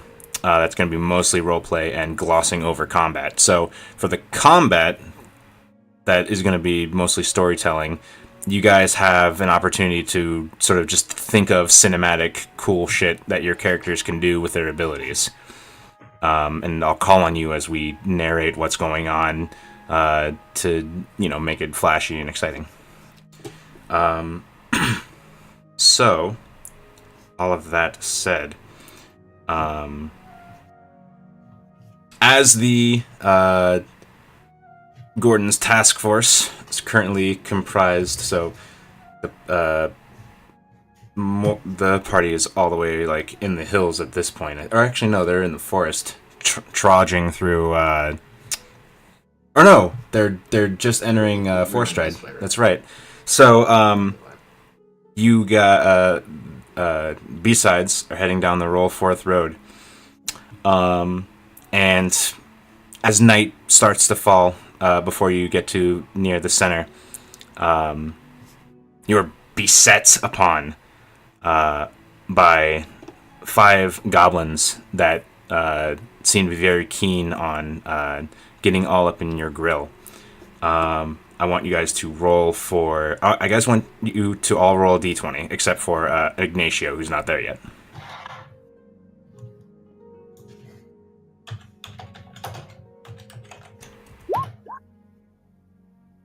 I'm rolling a D20. Yep. The person who rolls the highest is gets to describe how they take out 2 goblins. We're on our B-sides? Mm-hmm. I know who's is who, but you might want to switch your representative character. Okay, so Chadicus. Okay, so going around, goblins come out and they attack. How does Bit handle a measly goblin? What does it look like?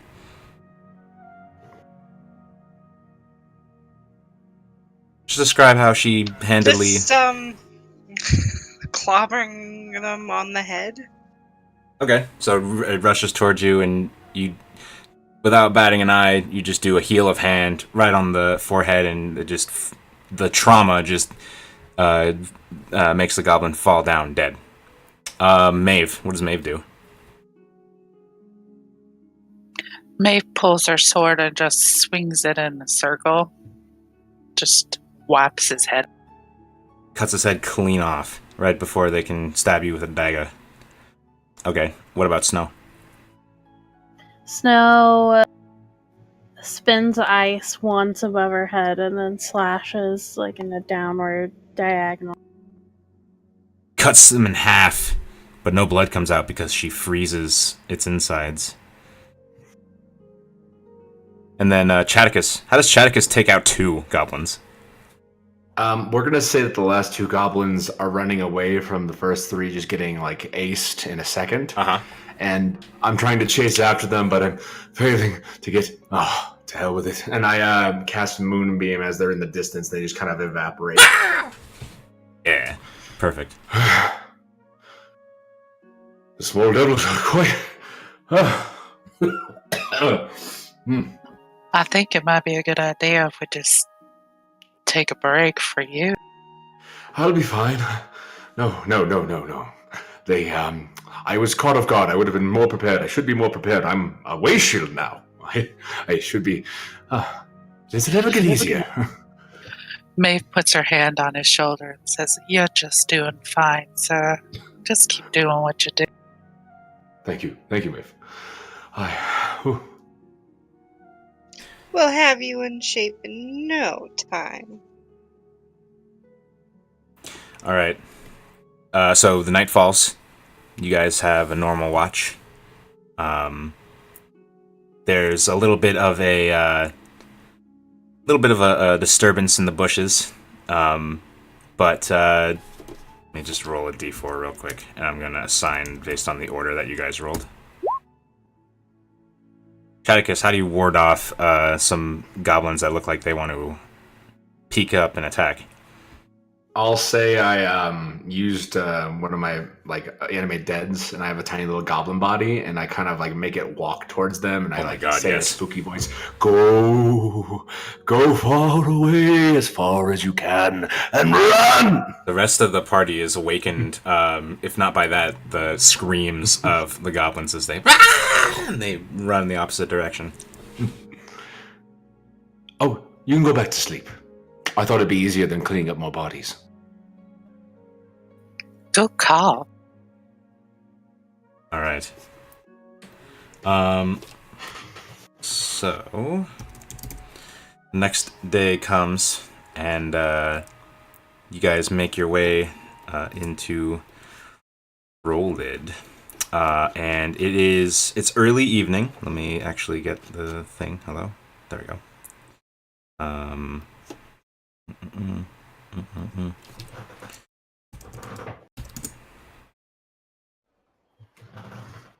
It's early evening as you guys make it to Rollid.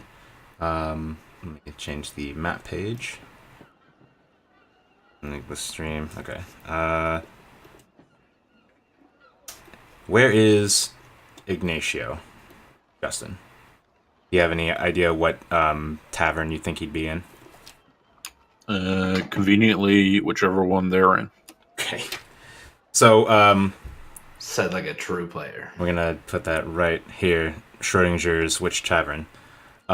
So But if you had to choose, he'd probably be in the higher class one. that'd be the Sea Leaf. So you guys enter. You guys enter Rollid. It's getting. It's early, or it's late afternoon. The sun's still in the sky. But you know that you've had a full day of travel. What do you guys do?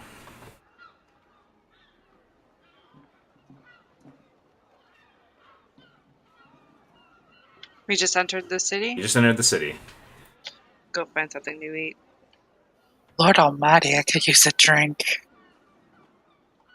The salty sea air does great wonders for the lungs. Yes, food does not sound anywhat bad right now at all. I hear that Roland has some of the best fish you can get it around. Have you been here before?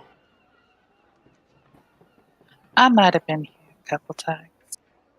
Well, where would we go to partake in this fish then? I start The smelling the docks. air. Ooh, it's been a Yeah. long time since I've seen the ocean. Let's go to the docks then. All right. You know what? I'm gonna change up what I had in mind.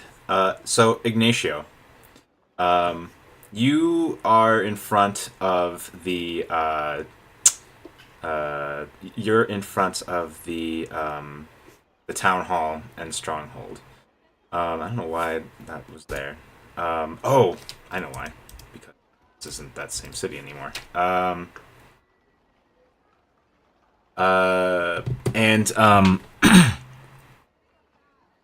the three gentlemen that you were with that were also with you when you got Gordon's whole spiel about being the lymph for the blood vessels that are the roads. They're parting ways with you. They say, it's much more stable working with the guard here. They're a little bit more lax than the Fourth Stride militia. I think we're gonna join up with them, Ignacio. Good luck. I understand. Your heart does not carry the flames of courage. One of them kind of just looks at you and just like, "You're not wrong," and they go in. And at this point, the rest of the party is starting to head toward the docks, and you see an interesting group of individuals walking toward you. A very tall tabaxi, cat woman, two elves, and a very, very wide human.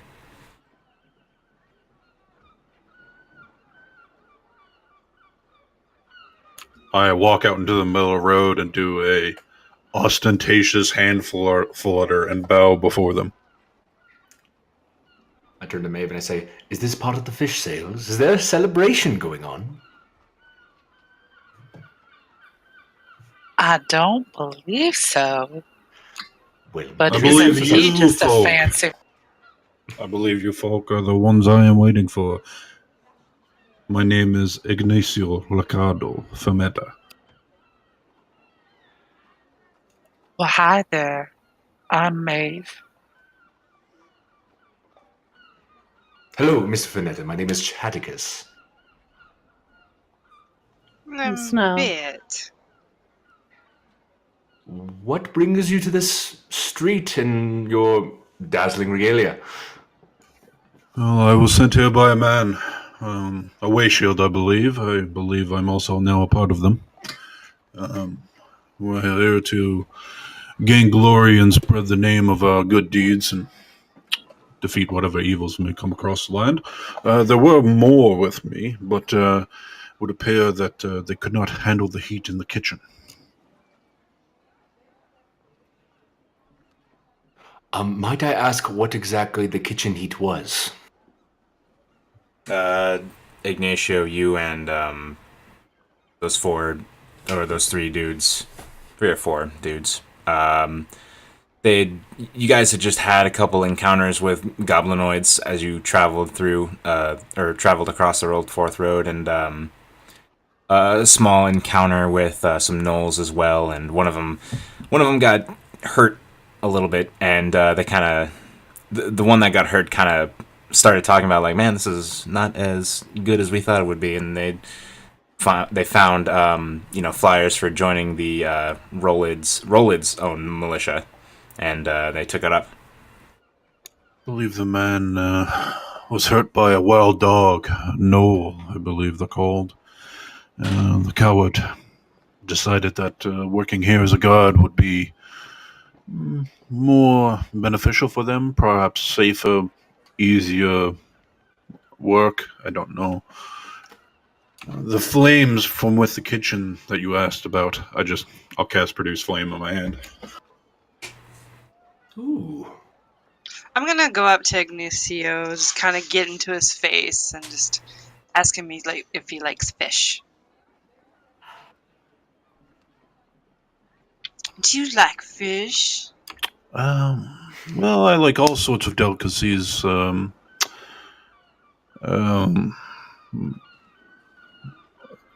Bit, was it?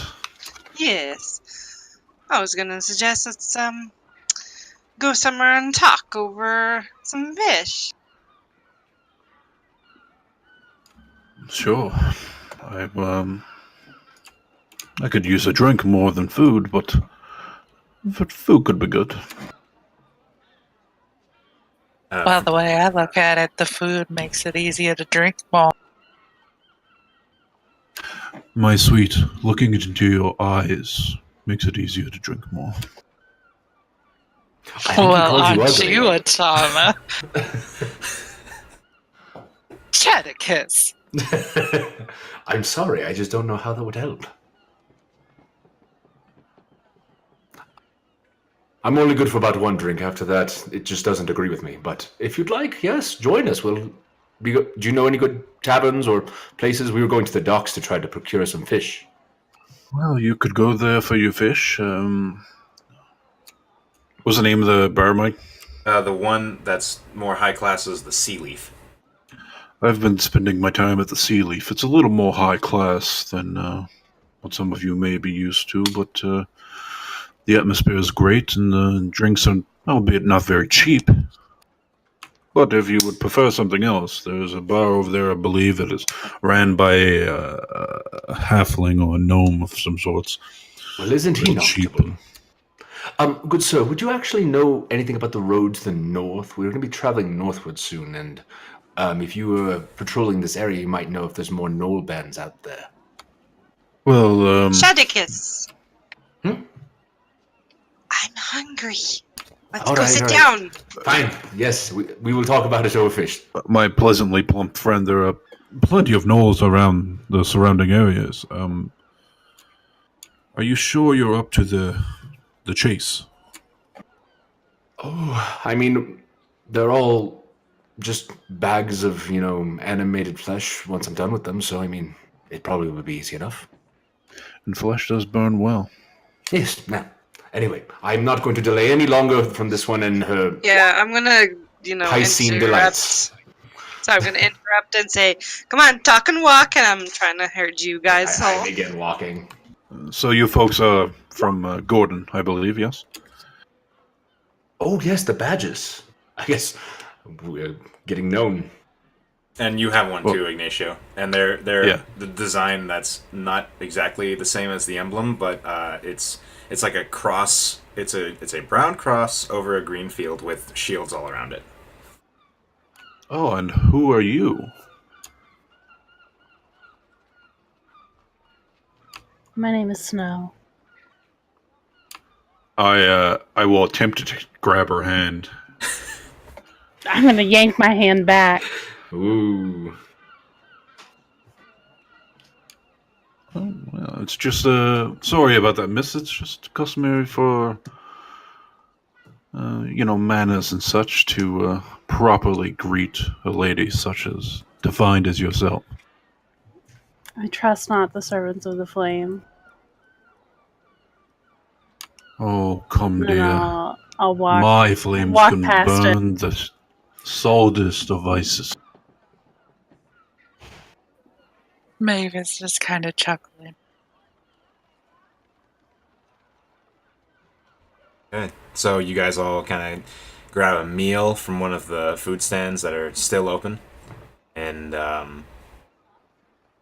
whatever you end up getting, you have your fill, and you find yourselves back at the Sea Leaf. Drag all your tokens there. Was it everything you wanted, Bit? Was it everything you imagined it to be? It was Yes. delicious. Quite nice. Well, I'm happy we made the stop. This is a charming little villa.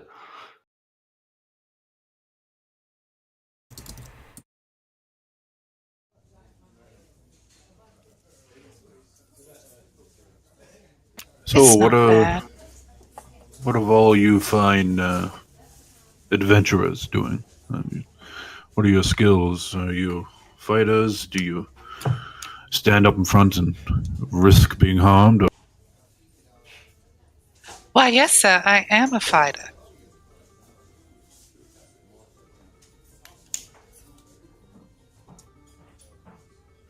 A strong, courageous heart.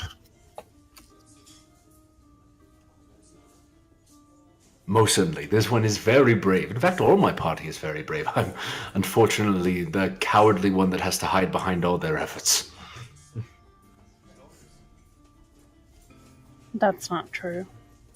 Well, it is true, but at least I have utility from behind. I can cast healing spells, I can create salves and, treat some infectious diseases and such. There are many a folk in these lands that would pay for utility from behind. Well, I do not offer that service. Perhaps you might be a better expert in that. I have adventured, dear Chaticus. This one likes his words. So you are relieved of your current position or job because the other ones were cowardly and joined the newly formed Roland militia. What do you aim on doing next? Well, I was told by Gordon to meet another group of adventurers, way shields or whatever he's calling us, the blood of the streets or whatever it is. He's a very poetic man. I can admire that.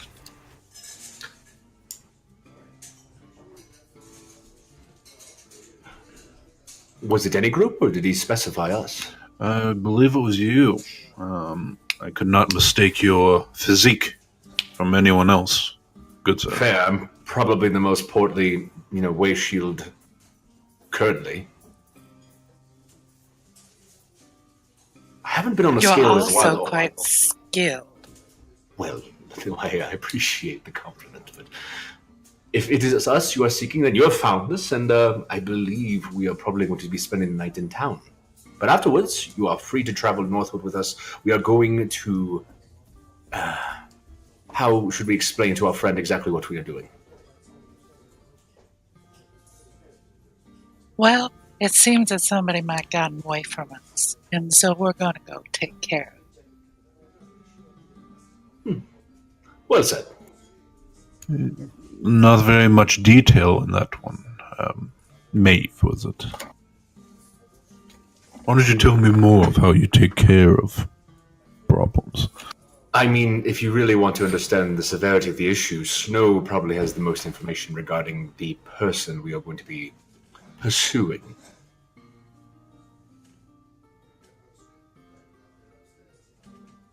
I see.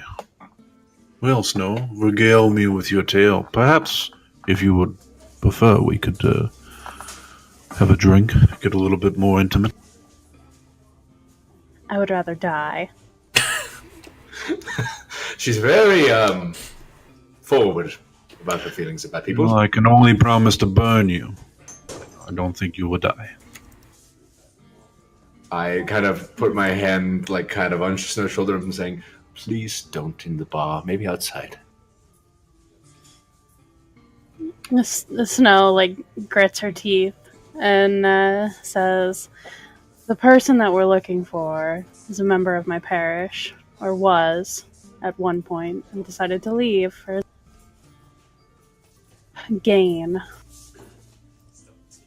Ah, so the man has absconded from the church and is making his way in the world.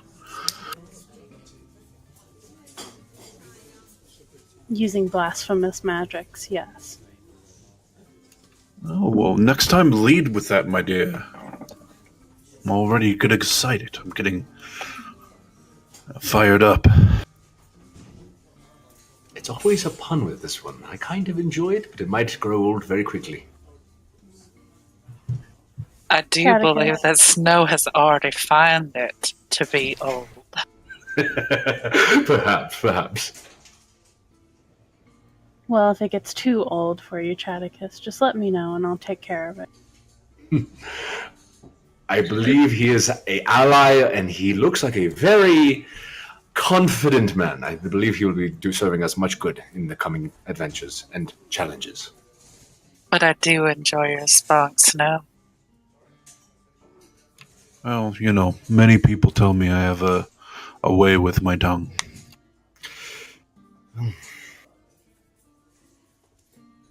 And Innuendo, the character. well, I don't know. I feel like that's a good place to like transition. But if you guys have more to say, I think that's enough. I think we're good. all right. So How are we sitting? Are Huh? we still sitting at it? Are we still sitting at the bar or anything? a bar, Yeah, table, whatever. whatever. One of those, yeah. What is Bit? Is Bit doing something?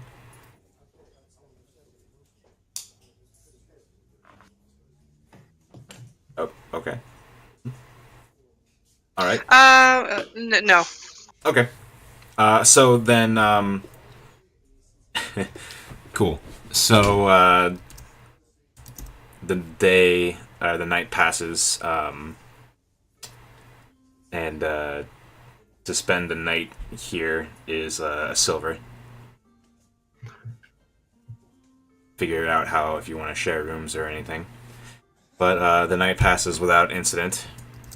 And, If anyone shares a room with me, they have to deal with my really horrible snoring.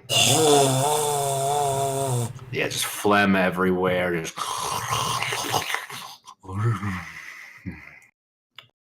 Snow will probably not sleep in the same tavern as Ignacio. So she's gonna go over here and trance next to the pond. Okay. Alright. So the morning comes and you guys start heading northward, yeah? You guys want to play out a scene in the morning? You all end up gathering. Kind of gather outside the tavern. Take a look at the little shoddy map that we have of heading upward northward. So we follow the road here, and yeah, it's all right. Yeah, so it's just northward from here. And did anyone need any provisions before we left? Oh my lord, I need something to wake me up. I swear the place was being attacked by bears last night. Bears. I don't know if they come around this close to the ocean. I thought that was thunder. Oh my gosh, I don't know what it was, but I don't I think there was a storm slept last so night either. horribly. Do I know of Whatever. bears or a storm last night? No, you did not. Perhaps you were dreaming it. But we can maybe get a drink of, some sort of hot beverage from the bar before we leave. Maybe a nice cup of tea or something. Yes, grab something for the road, as one would say. Alright. Ignacio, are you prepared? Do you need any provisions? You're kind of being thrown, immediately into all of this. I wasn't sure if you need rations or anything. I've already taken care of that. I'll be ready when you're ready. But go get your hot beverage. I will head to the north of town, and I'll wait for you there. Oh, do you want to play out getting Snow, or does she just meet up with the group? She's probably just going to find us. Yep. Okay. So, I have faith in her. you guys form up. I cast after- Mage Armor on myself. Gotcha. You guys form up and start making your way north toward Sighing Valley. So the way up,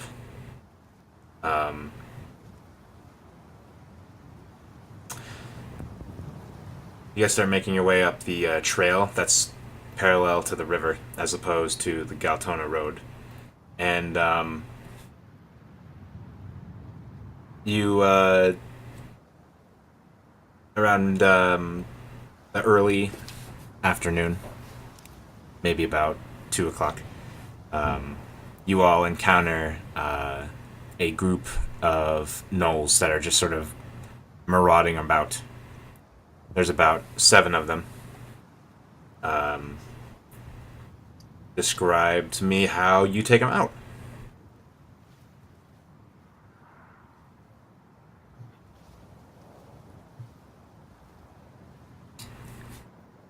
Maeve If, pulls out her sword and she casts green blade flame at the same time. So when one of them engages with her, she slams her sword into it with that flourish, and green fire leaps off of it and burns a gnoll right next to it. What does Bit do? I was calling you. 3 punches, and one's gonna like really take it to their heart. She caves in one of their chests. Yeah. Yeah, cool. They sort of collapse down. What does Snow do?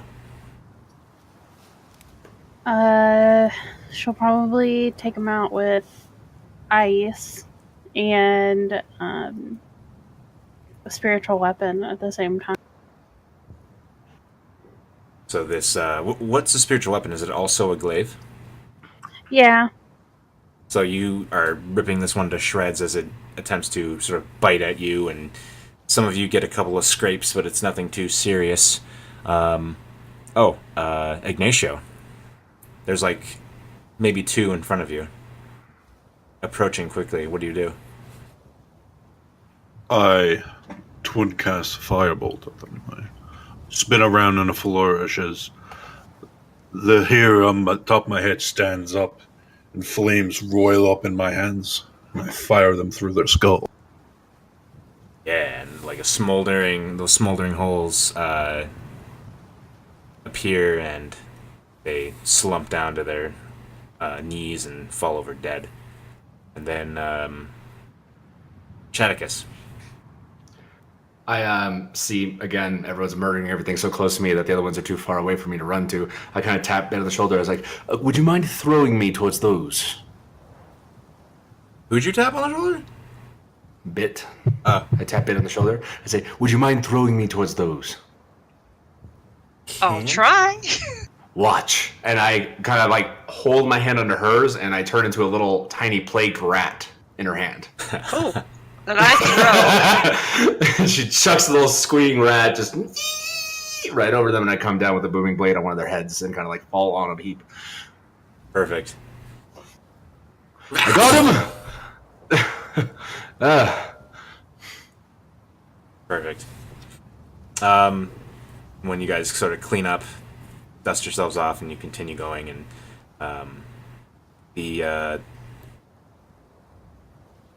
fix them here.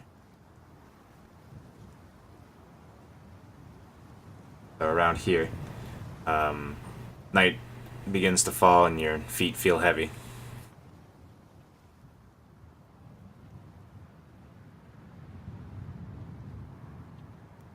And you make camp. Should we take a break?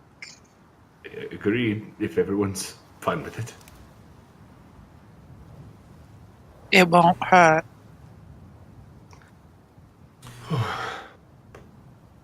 So Ignacio, were there more gnolls, less gnolls than your previous kerfuffles? Maybe 1 or 2 more. Just a few more, but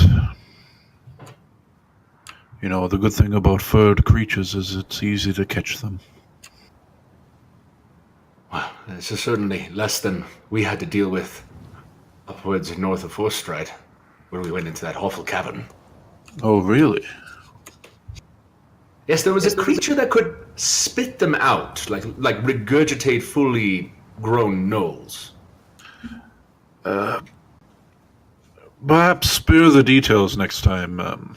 You were asking so much about details before, I was surprised that you would The be imagery I experienced about have that. is of you throwing up a gnoll right now, and it's not very good. I don't really know how to respond to that, so I'm just going to make my bet. All right. Allow me to make a campfire for us.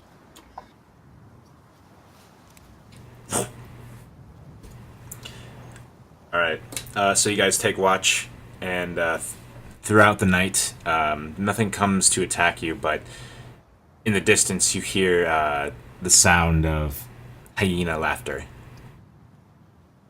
Not very loud, but it's definitely present. And the morning arrives, and you guys pack up camp and you start heading forward. About a mile from where you woke up, you encounter a path that sort of leads toward the river. That goes off of the main path.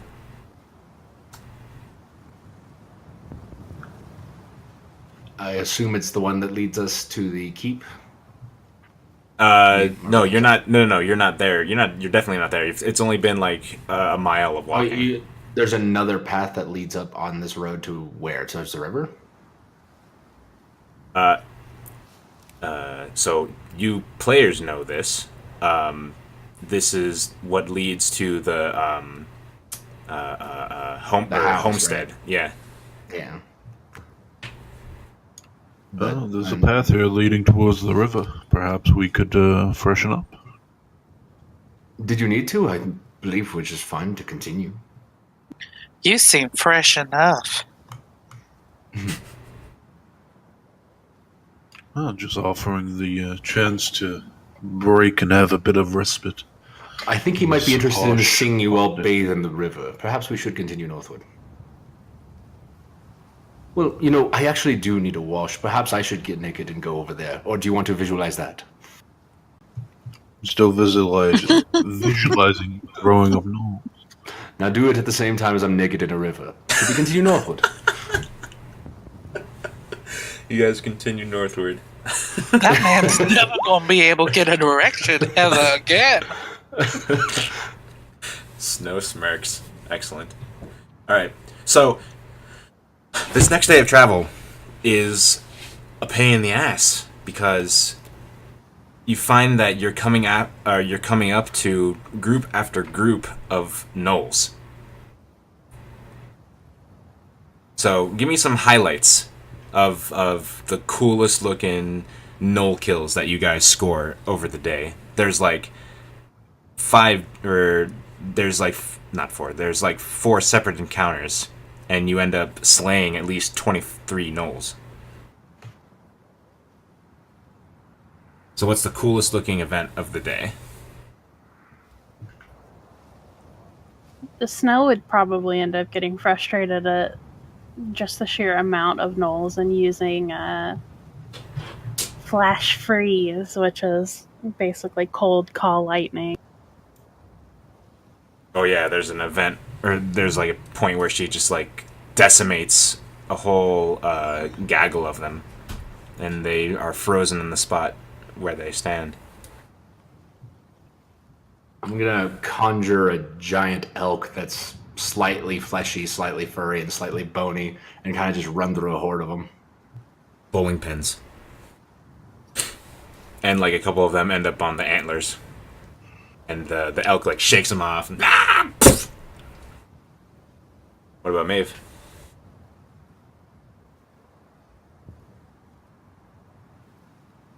Maeve is going to use her I'm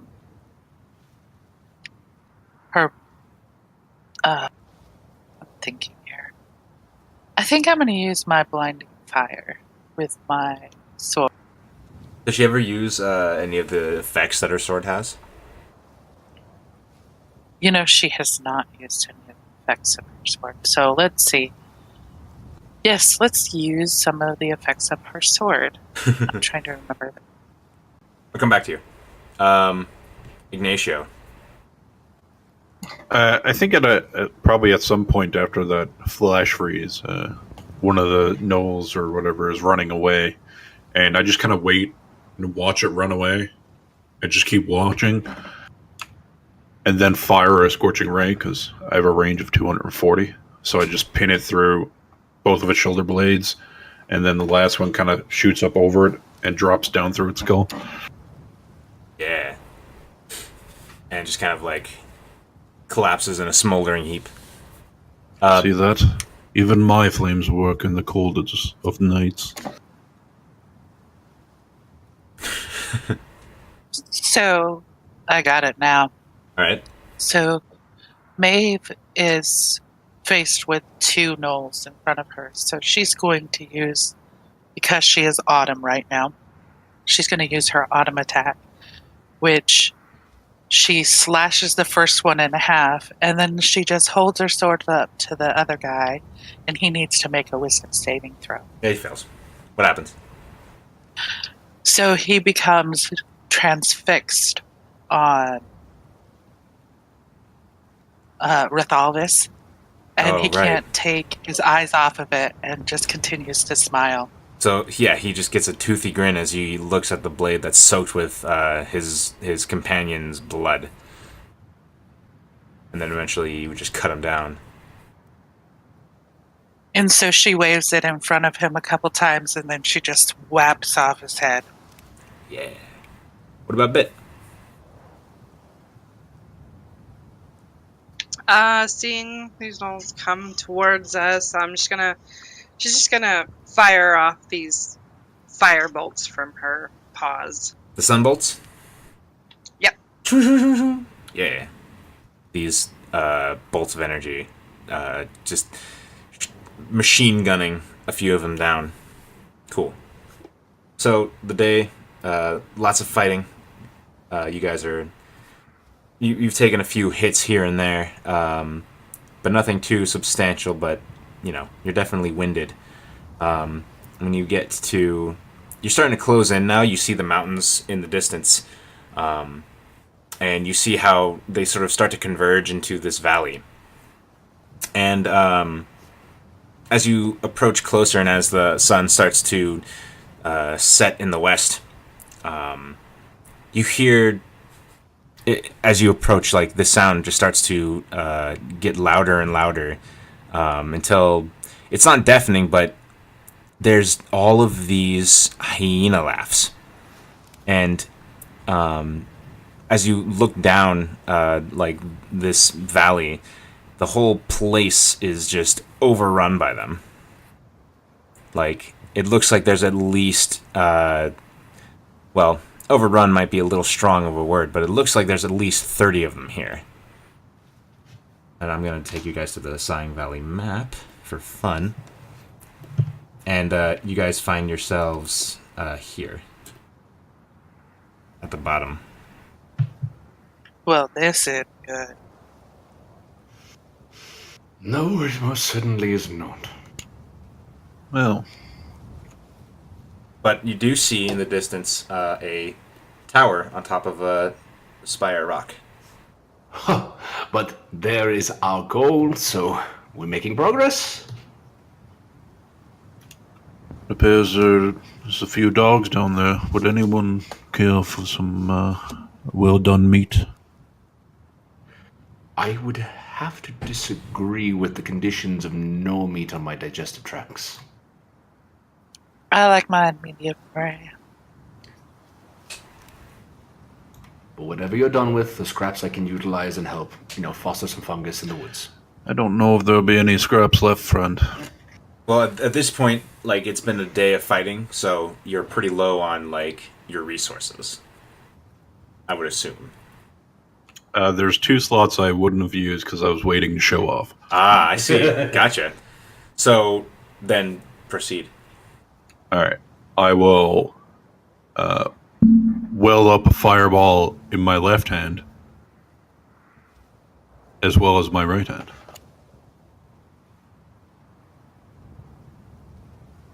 Go on.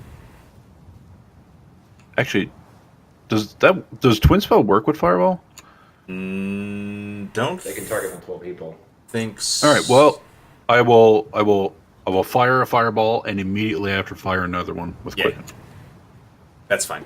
So, like thematically or flavor wise, I just Yeah. kind of throw them up, and then I do like the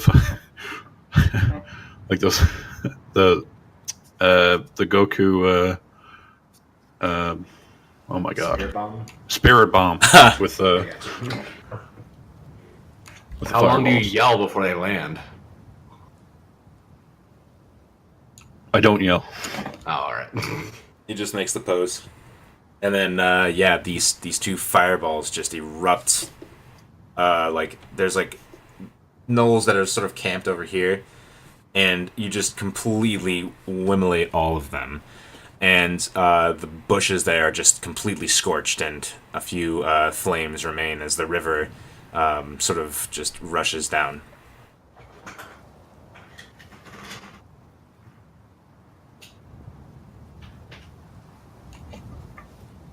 So at this point, the sun is starting It to... appears well done was the answer. Never mind, go. The sun's starting to sink. You guys... do you guys continue, or... I'm an old man, I want naps. And they're gonna all of a sudden discover that bears and storm calls follow them every single night. I think we should rest for Chatterkit's sake, at least. Oh, you are a sweet, sweet person. So the night is a little tense as you guys sort of get out of the way of the sight of the river, I assume. And but on watch, you kind of peer down and you can see, you can hear activity as gnolls are sort of checking out what has happened. It's hard to tell, but they sort of just pick up the bodies and kind of go off with them. So it's nearly time. Can any of us go overtime, or do we need to wrap it up here? Nope. Nope. Okay. Yeah, I gotta get going. Okay. So Got some headway. we will continue this storytelling. We'll pick up back here with the storytelling next week, and hopefully finish it. And then, yeah. Bye, Joy. Thanks Bye, Joy. Bye, Joy. Bye, Joy. Thanks for listening, Joy. Goodbye. OBS. Where's OBS? There it is. There's a button. Good night.